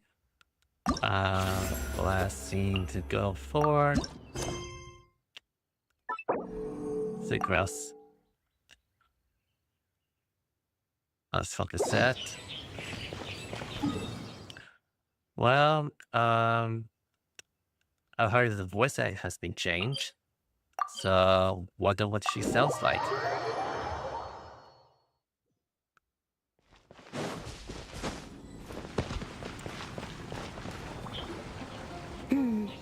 Given previous results, I should make a few adjustments to the experiment and ensure that the materials and equipment are all in order. As for the potion I need to make... Oh, Traveler, Paimon, what brings you here?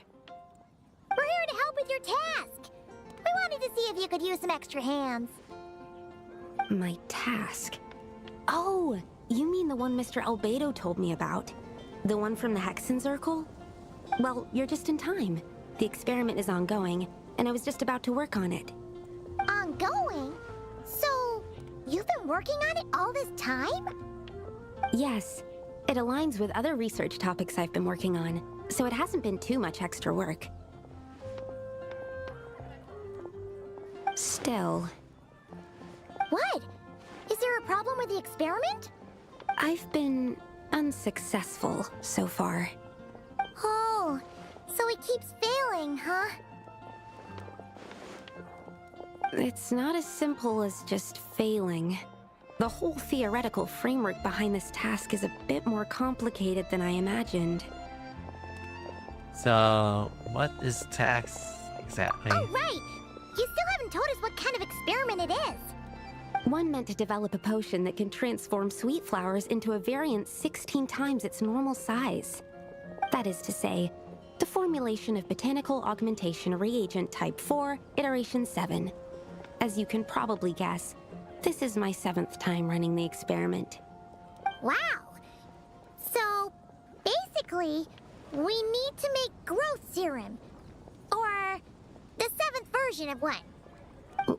Well, yeah, that's about right. This is my 7th attempt, but I didn't make many adjustments to the formula this time, because both the theoretical principles behind this experiment and the products of the process prove there's nothing wrong with it. But you haven't succeeded yet, right? Yes. I'm thinking that it's not my current formula that is wrong, per se, but rather, some other key element is missing. Oh! Then Paimon knows just what to do. And let's help. Perhaps we could try adding a little acidity for Paimon. Well, that's why we're helping out. Wait a second! Paimon is not an ingredient! We could try. It's just... I would need to adjust the ratios in the original formula, and that might make the potion even more unstable. No! We are not trying that! Just show us the original! Here it is. That said, I'm still missing 2 ingredients. Now that we can help with. What do we need to get? I need spring water from Springvale to use as the base, as well as Eye of the Storm fragments. But that That last one could be tricky. We've got this! Let's go! Let's tackle the Eye of the Storm first.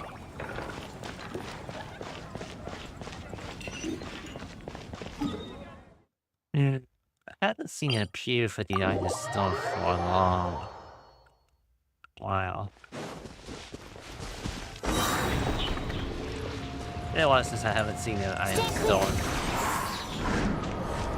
Enhanced Animal Module 75!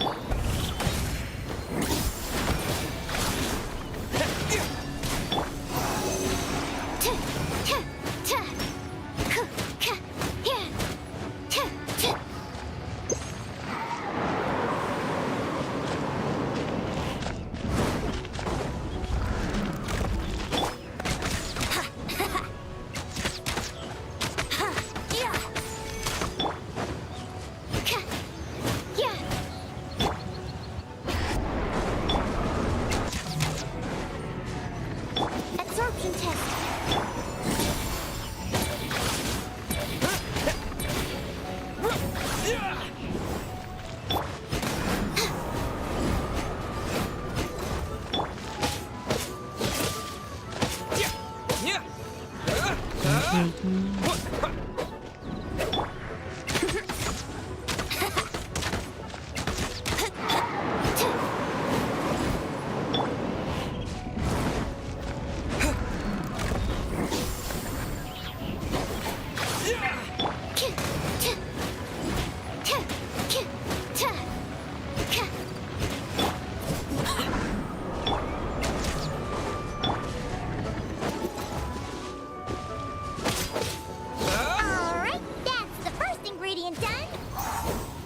Wow, you two work fast.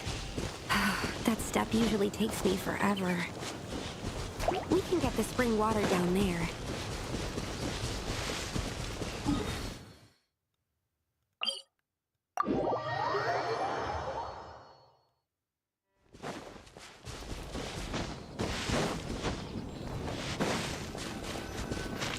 The high quality of Springvale's waters makes for a stable potion-making ingredient.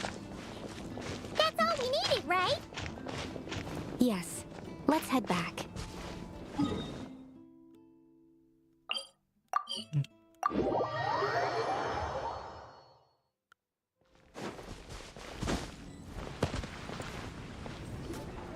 All right. The ingredients are ready and the cauldron is just over there, so we should be good to go. But, Is something wrong? No. It's just... Do you mind if I watch from the side? Just for the purposes of accurate recording, I mean. I know lots of people don't like being scrutinized during experiments, so... That's not a problem at all. That's no problem. Thanks. Then, I'm ready to go whenever you are. I'll make sure to take detailed notes, too. So, are you ready to start the experiment? Yes, let's go. Let me look at the form again. Of course. So I had to do a little bit of matching.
execution was perfect. Really? Yes, I don't see any flaws in the brewing at all. Let me extract some and test the product's composition. One moment.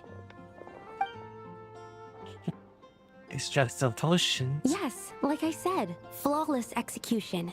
The potion is perfect. It's exactly what I was expecting. So? Was the 7th time the charm?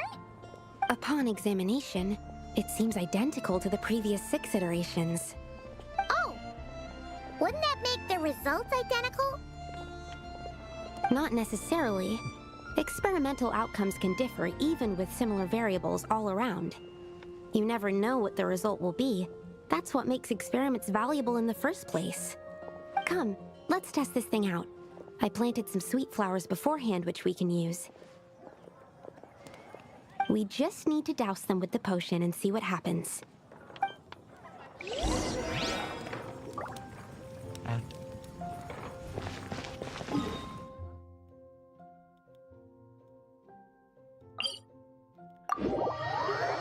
Hold on, don't tell me something I may have to do to the settings here.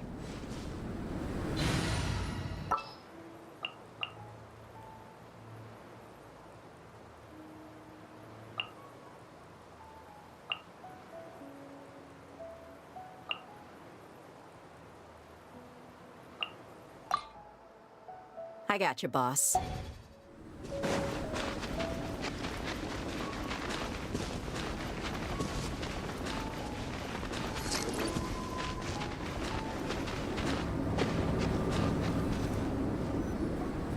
Alright, we poured the growth serum on the flowers. Is that all we need to do? Yep. The flowers need to fully absorb the potion, so it might take some time before we see a reaction. What happens then? The flowers will grow in size while maintaining their original appearance. But then, when they reach 12 to 14 times their normal size, this will prove more than they can bear. As if some upper limit has been reached, they will wither and rot, assuming unnatural forms until nothing is left of them but liquid. Wait, what? So there's a problem with the growth serum then? No. I've adjusted the formula time and again, resolving all kinds of issues that arise when inducing small plants to grow larger. Issues like ensuring that the leaves don't get too large, strengthening root diameter and load-bearing capacity, calculating how the increase in surface area might affect sunlight exposure and nutrition. So, why isn't it working then?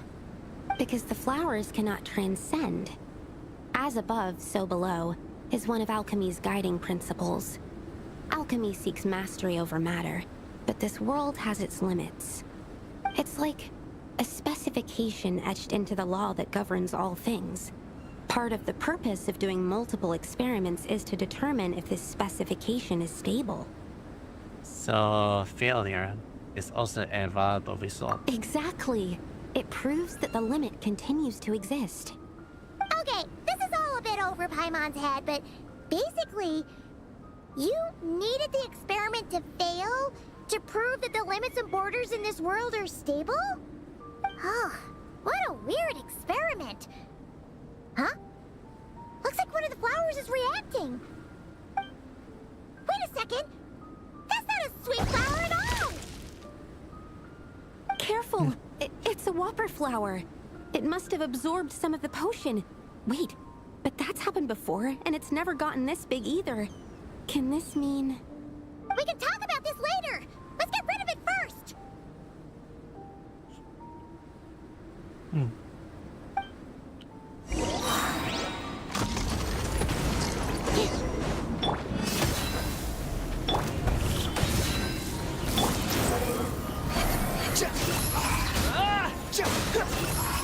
Bow your head!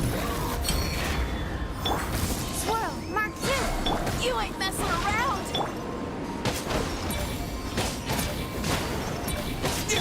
You asked for it!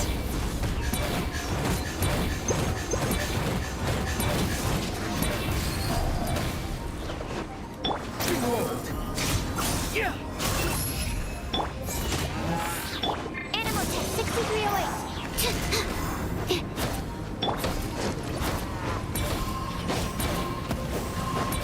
Oh, hold on.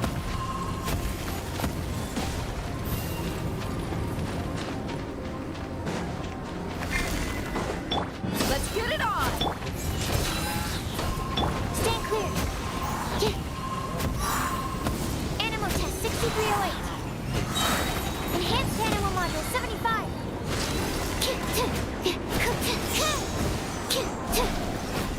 Yeah.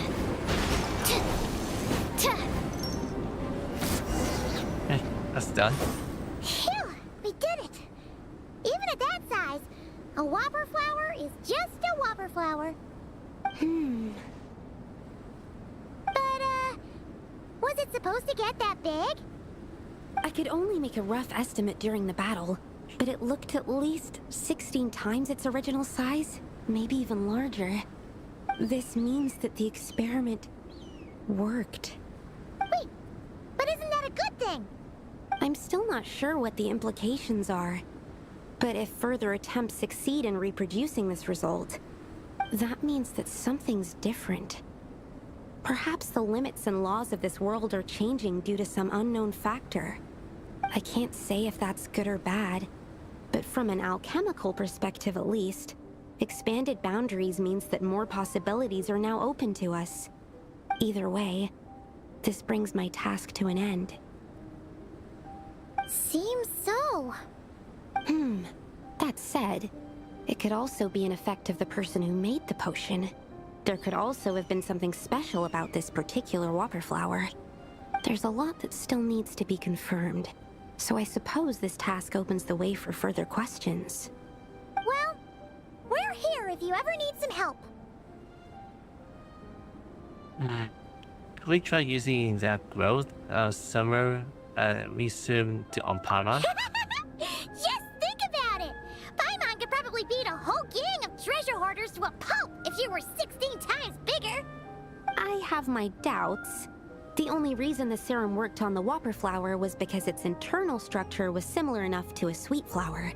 If you drank some, you might become 16 times bigger, but you might also turn into a plant-based life form. Yeah, nope. That's not happening then. Oh, by the way, Paimon wanted to ask, why is all your research focused on things like sweet flowers and sunsettias? Oh, that's simple. Both sunsettias and sweet flower nectar taste sweet.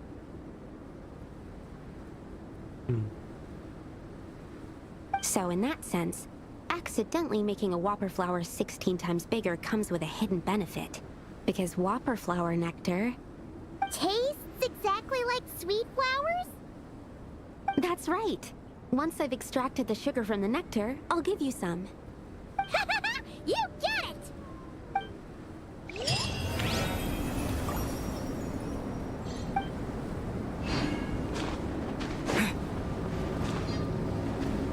Alright, that's really it for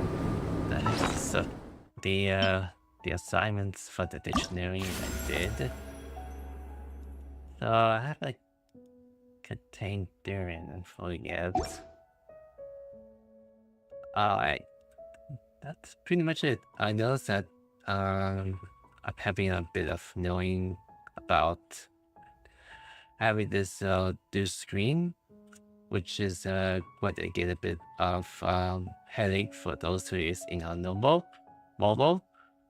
So I suggested I kind of like switch over towards like portrait or anything that you can actually find me on the channel to do a bit of like portrait of stream. See this? No, I won't be doing this in vertical, so that was a big mistake for doing the test. But hey, I may see what I can do to fix all of that for sure. So I can actually invite most of the characters that I have own, but not right now. So anyhow, I'm gonna be doing the Durin story quest that I kind of want to try to do it in one stream. So let's do a little bit of searching for the story, and let's focus on this.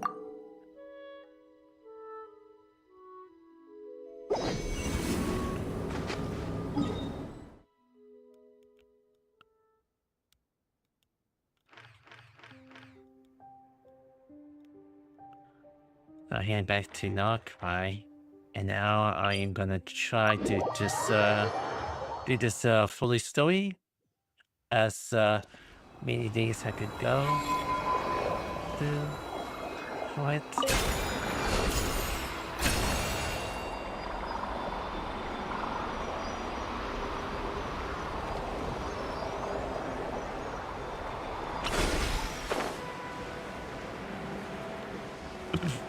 It's just a kind of the easy way for me to kind of like go further away to the point of this location.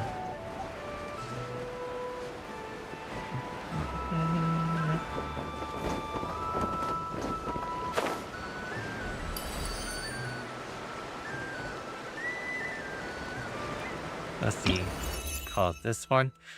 So, I did one of those Durin's Pass from multiple of the events. That was a limited time. I know that people have forgot about this, so these are just like recollections from the past. And I noticed that during the Wimbledon Festival, that was, you know, doing it about the idea about the anniversary of Genshin. I did about the quest. And I think that the voices have been fully returned, but except Albeda and Traveler. So I couldn't confirm much of the VAs to be doing the reverse of the voice lines so far. So I haven't got much of a chance to kind of like return to do most of the past quests. I haven't got much to go through with it. So we're gonna check out about Durin, about his human forms, and something about something that someone else haven't sent over to do.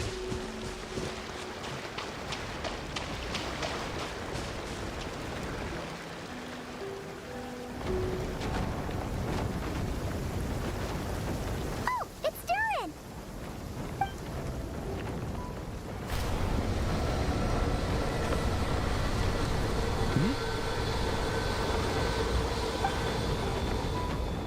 Traveler and Paimon? I'm sorry. I hope I didn't scare you. Oh, no, you didn't scare us. Just gave us a little surprise. Looks like you've gotten even more powerful now. I don't know. It just feels like it's gotten harder to control. I didn't mean to strike so hard. I'm so relieved you didn't get hurt. It's all good. We've had worse. Is the abyssal's power inside of your acting up? No, don't worry about that. It's been very stable ever since I got this body. Albedo made sure of that. What you saw just now is something that only started happening recently. Maybe I'm still acclimating or something. I'm sure it'll clear up over time. Anyway, what brings you here? Did you need something? Well... The day that the writer and the watcher crossed paths was the day that the magic known as storytelling was born. So, she asked us to come. Miss Alice? Oh, you too? I guess I really do need to work on my impression. Well, never mind that. It's been too long, Mini Durin. And please, that's Aunt Alice to you. I have brought you and the Traveler together here for a very important purpose. It has to do with your mom. My mom? You mean Em? Indeed. Fairy tale author extraordinaire, Anya Marie Andersdaughter. See, I knew this would be right up your alley. Now then, if you'll open the book, I will begin narrating. Open the book.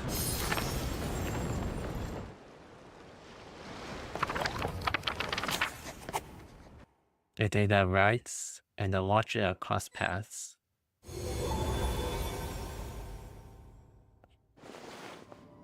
Whoa! What is this place? It reminds Paimon of Simulanka. The two are indeed similar. Both worlds were built using the same magic after all.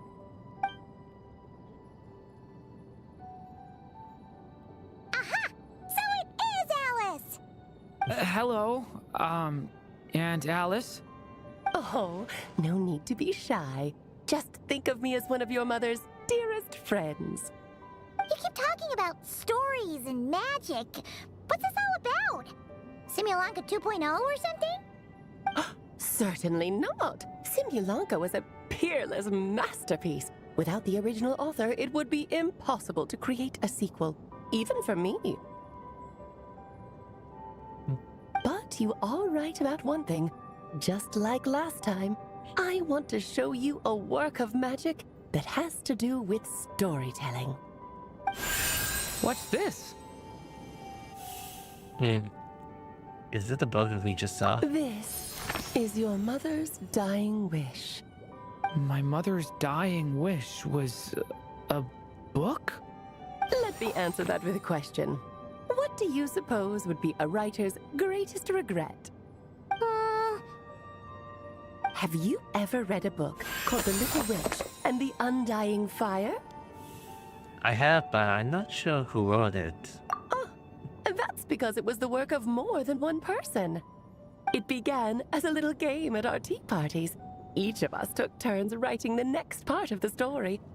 I wrote the first volume, then the other mages took their turns. Em was tasked with writing the final volume and tying everything up.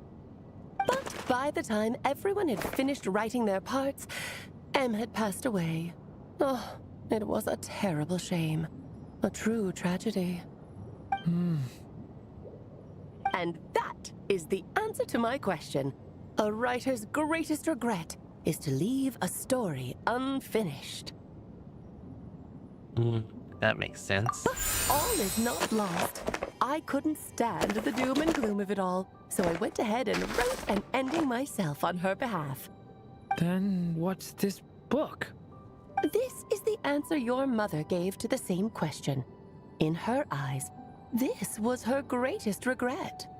She made me promise that I would bring it to you, because she believed the only person who could resolve this regret is you. So my mother's greatest regret is another unfinished story? You could say that. And I guess resolving the regret means finishing the story? That's one way to put it. Oh, is a straight answer too much to ask for? Her answer was quite the opposite of what I'd expected. But oh, how touching it was. I'd love to tell you what she said, I really would. But that would spoil the plot, and we can't have that. Spoilers ruin everything. Oh. Fine. Well, make do with the backgrounds. As hard as the first time you stumbled among this. Just think of this task as giving a story a much-needed ending. All I ask is that you do your best. I understand. But I only just started learning human script, and I don't have any writing experience at all. Relax. Why else do you think your dear aunt went and found you two such wonderful helpers? With their experience, you'll have so many story ideas you won't know what to do with them. So don't be shy to ask lots of questions. So that's why we're here. Well, I'm happy to help. Yeah. If it's to help Durin fulfill his mother's dying wish, then we're in. Aunt Alice, could I ask, what kind of story was my mother hoping to write? I had a feeling this might come up, but that answer isn't mine to give. You'll have to find it yourself, here inside this book. Don't worry. We'll help you come up with loads of ideas. Yeah, let's find a nice spot where we can settle in and read through this thing. We could even get some snacks, too. Oh, the actual process might not be quite the walk in the park you're imagining, Paimon. Why's that? Because when Em created this book, she borrowed my magic. In other words, it's not a book you can just pick up and read. It's a magical book. Its chapters are scattered through memories of the past. Gather them all, and the book will show you its secrets. So, where are we supposed to find these memories? Em left a trail of clues for each unfinished chapter. Follow the hints, and you'll find them. Oh, and when it comes to adding to the story yourselves, you'll need to use this. And this is? This, my dear little Paimon, is the ink M left behind. Infused with a little of my own magic, of course. If you're planning on writing something inside the book, you'll need it. How very magical. It's extremely precious, so be sure to use it sparingly. This is all that's left. So we need to search for the memories and keep an eye on how much ink we're using. It just had to be a wild goose chase, didn't it? Perhaps it's just another form of storytelling. M was ever so creative when it came to things like that. Just think of it as a little challenge your mom left behind. Who knows? There could even be a mysterious prize at the end of it all. I don't care about that. This was my mother's dying wish. Whatever it takes, I'll find a way. And we're here to help. Yep. With the two of us by your side, you'll be just fine. Okie dokie. That should be pretty much all you need to know. Oh, and once the story's complete, do let me have a little look-see, okay? I've read everything she ever wrote, so naturally, I can't miss this one. How will we find you? Yeah! Most of the time, you're pretty hard to pin down. Don't worry, I'll know when you're finished. Just wait for me to reach out.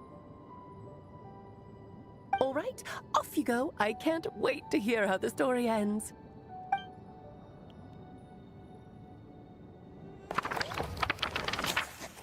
Was the day that the magic known as storytelling was born.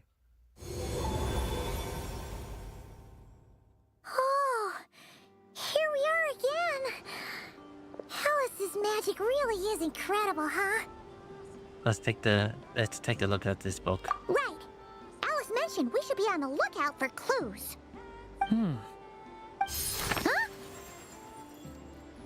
A corner of repose for countless tales, watched over by the honor of knights.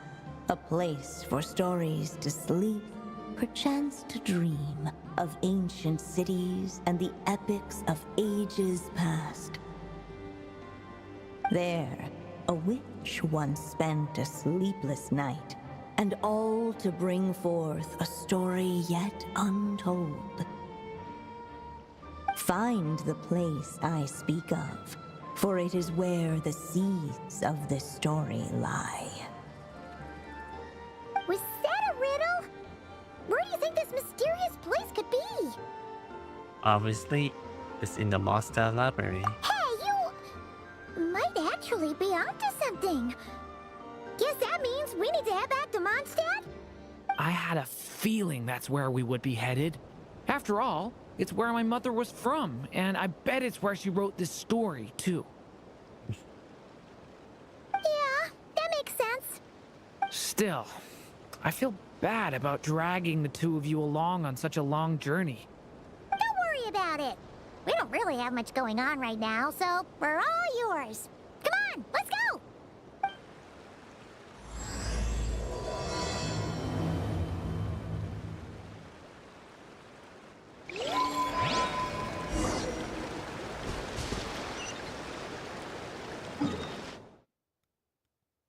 Oh, hold on a second. It's the,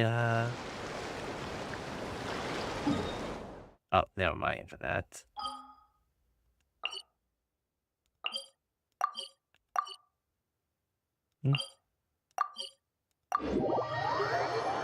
I meant to press this.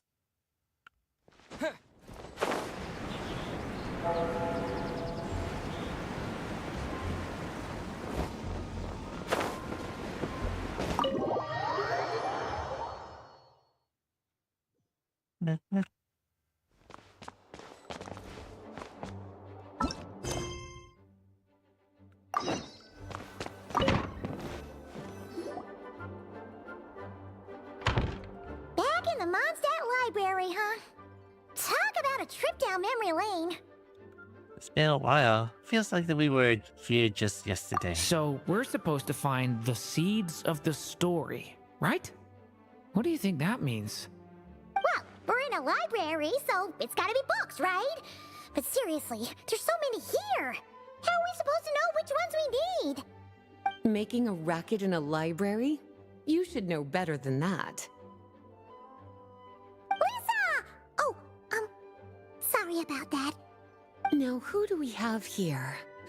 Ah, my golden-haired cutie. And my little horn cutie, too. Sorry, Miss Lisa.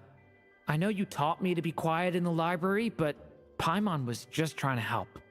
Please don't be too hard on her. Well, it has been far too long since we saw each other, so I suppose I can let it slide just this once. So Lisa's been monitoring you? What did that happen? Back when he first arrived here, poor Jean wasn't sure what to do with him, so I stepped in to lend a hand. I figured if I can handle a boy raised by wolves, then teaching one who's part dragon should be a walk in the park. Nice! Sounds like Durin was welcomed with open arms. Why, of course. Now, let's save the reminiscing for another time. I'm sure you're here for a reason. Did you need to borrow some books? It's kind of hard to explain. Maybe you could take a look at this. Oh?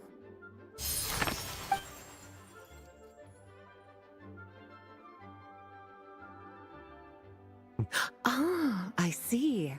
These so-called seeds of the story must be the books that inspired its creation. That's just how it is with stories.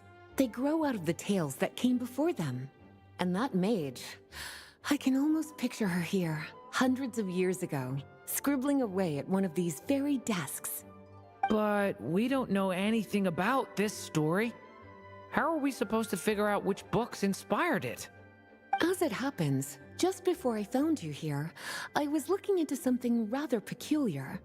One of the knights reported seeing some books that weren't listed anywhere in our catalog. Stranger still, just as he went to reach out for them, the books vanished into thin air. And then a while later, while he was browsing through other shelves, there they were again. Seriously? That particular knight knows this library inside and out. I'd be very surprised if he was seeing things. Something tells me these might just be the magical books you're after. It's very impossible. According to the report, there are 3 of these books in total. I'll be relying on you to track them down, cuties.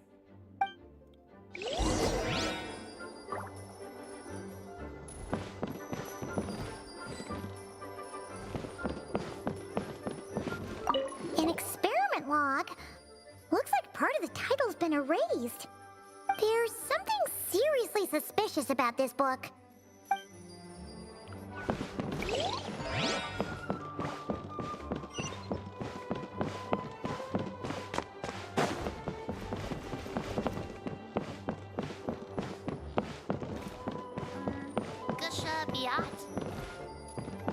Kinda looks like a poetry collection.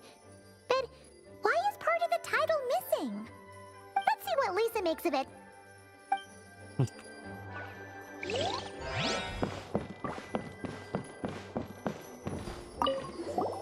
Second strongest spell in existence. Do not show Klee. Wait, there's actually a book like that right here in the Mondstadt library? That title's just gonna make people even more curious. Huh. There's definitely something fishy about this one.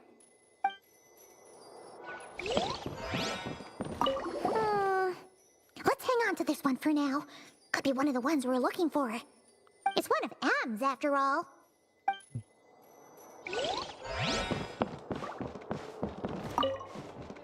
Well, did you manage to find them? Okay.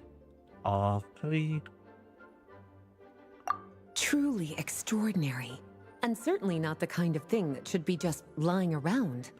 In fact, Miss Alice gave strict instructions about it. So, it's some kind of book of spells? Paimon's guessing magic this powerful should be kept a secret. It's true. This book does contain one of Miss Alice's spells. But honestly, virtually no one could actually pull it off, even if they tried. The only reason it's even meant to be in the restricted section is because we can't let Klee get her hands on it. After Klee was born, Miss Alice advised us to seal it away. She even added that little subtitle herself. So, it's to keep it away from Clay, huh? Does that mean she could use it to cause even more mayhem than she already does with Jumpy Dumpty? No, that's not it. As Miss Alice herself put it, letting Clee see it too early would spoil the surprise. Well, did you manage to find them? This book definitely doesn't belong here. Yeah, we could tell just from reading the title. Albedo was the one who brought it in. He suggested I place it on the restricted list and keep it sealed away. Why? He said it's full of forbidden alchemical formulas, some of which could even result in the creation of dangerous monsters. Apparently, the danger it posed was so great, he didn't even feel like it was safe to carry around or keep it in his workshop. Really? Definitely sounds like it shouldn't be here then. Still, if that mage read this book too, it must have been written a lot earlier than I'd imagined. Well, did you manage to find them? Well, this book has quite an obvious connection with that mage, considering she was the one who wrote it. But as one of the library's classics, its presence here is hardly unusual. It really is a must-read, so if you haven't read it yet, that's your homework, cutie. Well, did you manage to find them? Yes, this is a restricted book, all right. It certainly isn't supposed to be here. Huh. But it looks like a regular poetry collection. How did it end up being classified as a restricted book? The issue lies with one of the poems inside. You've heard of the great battle that took place on Dragonspine, yes? 500 years ago, during the cataclysm in Conria, an evil dragon descended upon Mondstadt. A fierce battle with Dvalin ensued, but in the end, the evil dragon fell, and Dragonspine became its resting place. You're talking about Durin. The Durin of Dragonspine. Well, the poem in question turns the whole battle into a dance, with the evil dragon recast as an innocent child who came here in search of friends. But given all the suffering experienced at the claws of that dragon, how could the people of Mondstadt accept such a retelling? Bards are often accused of inventing history or distorting the truth in their ballads. But this one hit a bit too close to home. And since the knights back then were unable to track down the author, they decided to ban the entire collection, blot out the title, and seal it away for good. So the version in the poem, it was all a lie? I'm afraid that question is something only the dragon himself could answer. Well, would you look at that? Seems like these are the little troublemakers you're after. And all three just so happen to be forbidden texts. What kind of story requires reference material like that, I wonder? Forbidden texts? You know, the first time you mentioned that the library had a restricted section, I thought you were just trying to scare us. Are you saying it actually exists? Not really something you should be poking your little nose into, is it, cutie? Sorry. Seeing as it was Miss Alice who asked you to look for these books, I won't question the matter. But they'll need to be sealed away again once you're done, so don't forget to return them. Don't worry, Miss Lisa. I won't forget. Well then, that's all from me. After all that hard work, I think I've earned myself a nice cup of tea. All right, we've gathered all the reference books. What's next?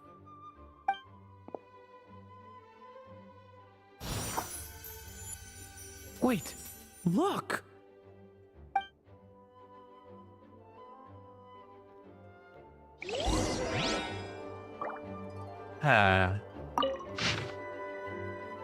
Official dictionary that I did to her before.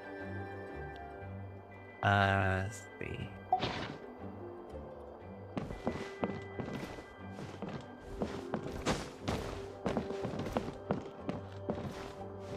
Oh, never mind.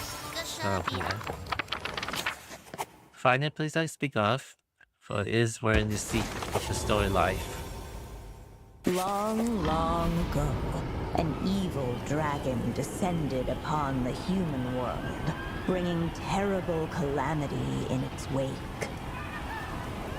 Bravely did the people resist, until at last, the dragon lay slain. Later, a witch with a love for stories came upon the tale of the evil dragon, and for reasons she could not explain, felt a pang of sorrow on its behalf. For she knew, despite its body being born of wicked alchemy, all along, the dragon's soul was that of an innocent child. Right up to the moment of its death, it had no choice in becoming a vessel of calamity, nor could it fathom the cruel fate that lay before it. Though the witch had a love of stories, she was not pleased with how this one ended. No, that won't do, she thought. I'll write you a better ending instead. And so she set off to do just that, borrowing a little magic from her friend. With it, she wove a dragon's egg, resolving to rear a dragon child of her own. Yet long in thought she lingered, wondering what kind of world her little dragon ought to behold upon waking.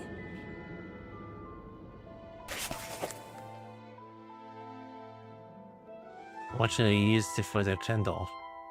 Wish through your world air or trace the path of despair? At last, she made her mind up, adorning the cradle with a wisp of woodland air. Then, she quietly waited for the egg to hatch.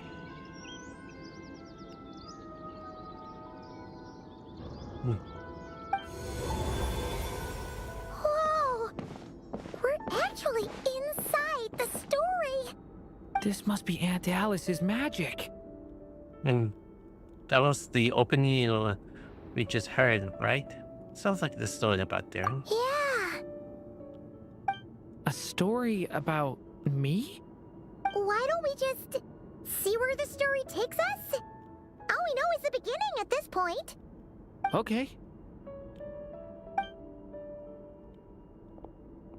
And now a golden-haired traveler, a silvery sprite, and a dragon-born youth step onto the stage. What new chapter will their arrival bring? Whoa! That came out of nowhere! Was that the same voice we heard just now? Just like this story even has this own narrator. Yeah.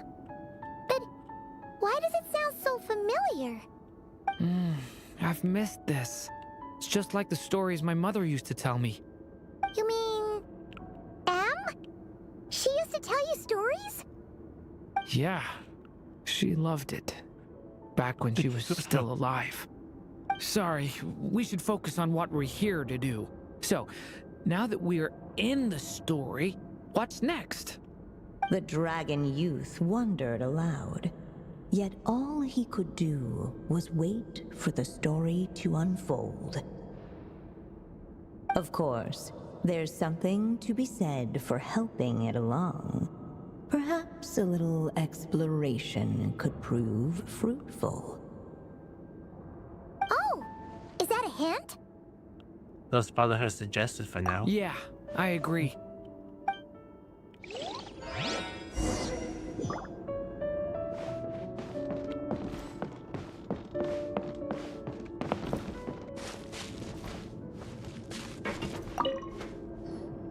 This must be the dragon egg, right? Looks like it's gonna hatch any moment now. So we've got a dragon egg about to hatch, a witch who loves stories, and that evil dragon we heard about at the beginning. Yep, it all adds up. This is my story, isn't it? Sure looks like it. Okay, so how are we supposed to help the story along? It feels like all we can do right now is wait. Apparently, it hadn't dawned on the group to look for a way to help the egg hatch faster. Oh, right!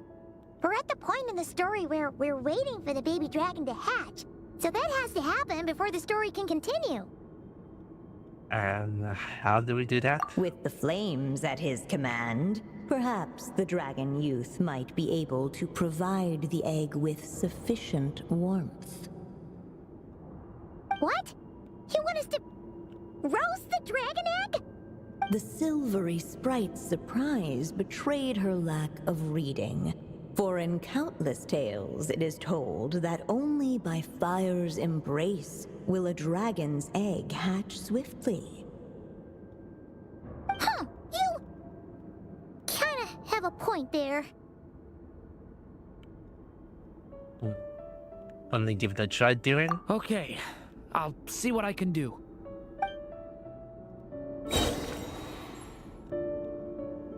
Huh. Let's see.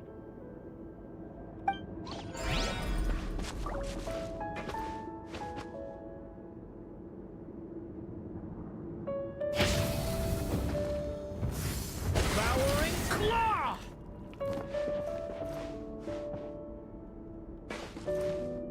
See. Element for the end! Clearly, both the golden-haired traveler and the dragon youth were eagerly awaiting the little dragon's birth. Though perhaps their longing burned a little too brightly. Still, such fiery anticipation might itself become a blessing.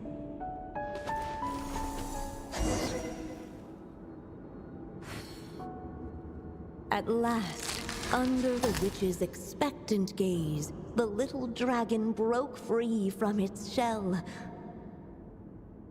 No living being has ever decided the moment of its birth. You were no exception, my child. I brought you into being because I willed it so, just like the witch who created that evil dragon. But I promise you this. Your birth was wanted. You are loved, and you will have a different fate than the dragon that came before you. You've never told me those things before, but for some reason, I always knew. Thank you for bringing me into this world.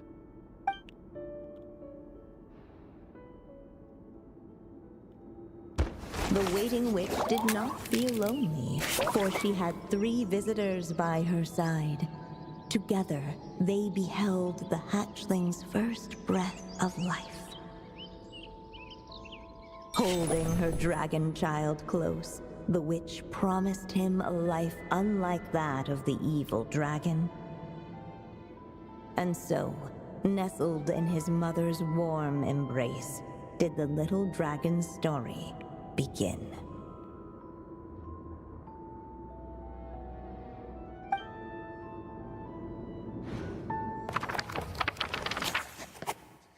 The witches to spend our sleepless nights, and only brings forth a story yet untold.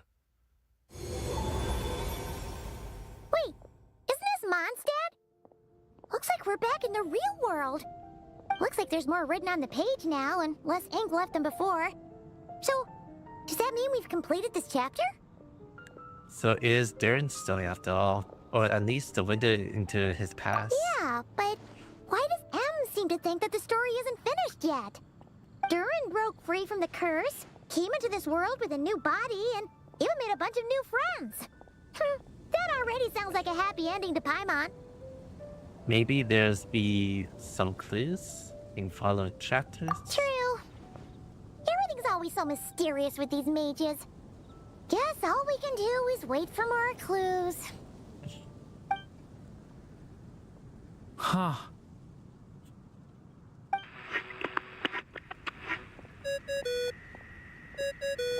Is this thing on? All right, that should do it. Hey, Hello there, children. If you're hearing this, you've stumbled upon the little recording I left for you. I thought you could use a few hints about how the book works. By now, I'm guessing you've already begun to leave your mark on the story. You should know, however, that the book needs time to absorb the ink, so the next chapter's clues won't show up right away. Wait, so even magic ink needs time to dry? The good news is, you can return to any chapter you've already completed and continue to explore the mystical, magical storybook world you helped create. Have fun, dearies. Toodles! Oh, man! Paimon was so ready to knock this out in one go. Maybe it's for the best. Sooner or later, we'll end up being whisked off to another world again, and if that happens, who knows when we'll be able to come back. So it might be good to take a break while we can. A break. Guess now is a good time for anything. Yeah! Paimon has a sudden craving for the Good Hunter's sticky honey roast. And we happen to be in Mondstadt, so... So let's meet up here later. I need to find Miss Lisa to return those books anyway.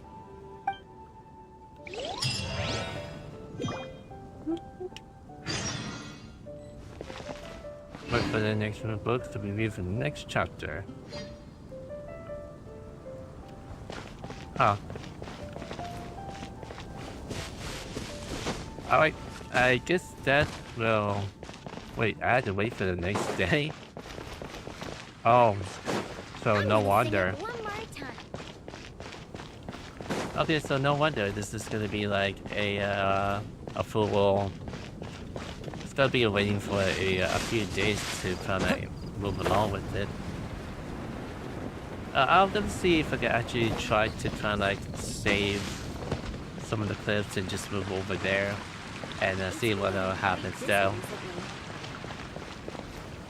So I was thinking about doing a little bit of continue on with the full of the weapon of this chapter, but now it's all about calendar days so far. Huh. Alright, I see. No wonder we had to kind of like wait for about a day and so we had to wait for the chapter to be kind of need to go forward to it. Or if I can actually do a little bit time shift, I know really sure that will work. I'm not really sure that will work.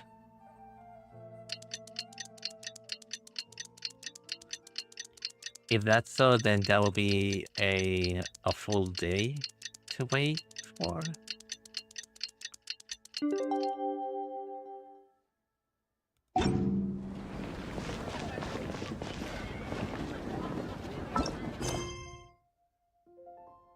Nope, and that will be a full day. Alright, I'm just gonna try to preserve some of the recordings and see how that goes. Cool, what happened next. So I'm gonna try to edit some of the clips as I could. Oh well, guess that's all for today. Though I was not expected there will be a few streams that I could go for to do the Durin's fairy tale as such. So I'm may gonna try to kind of like put this all together and see what happens next. So, and that's all for today. Tomorrow is just a channel anniversary, but I don't feel like putting up some of the videos up on YouTube because I'm really not sure what else I could expect it to kind of like giving myself a good anniversary of the channel so far, since this channel has created for 12 years ago. So I'm just gonna leave out for like a short clip and hopefully everyone else to kind of like catch around and see what this channel is about. Even though this channel has been in decline for several past years and it hasn't done much well to see how this channel goes forward to. But hey, at least I can make this channel as a hobby. And having to give it one little bit of time to think about what I should be going forward to see this through and such. And I'll be doing some different quests off stream. Probably had to do some pre-records and just upload some of the videos onto it and see how that is actually going so far. Such. Alright, that's all for today. I'll see you around in the next stream.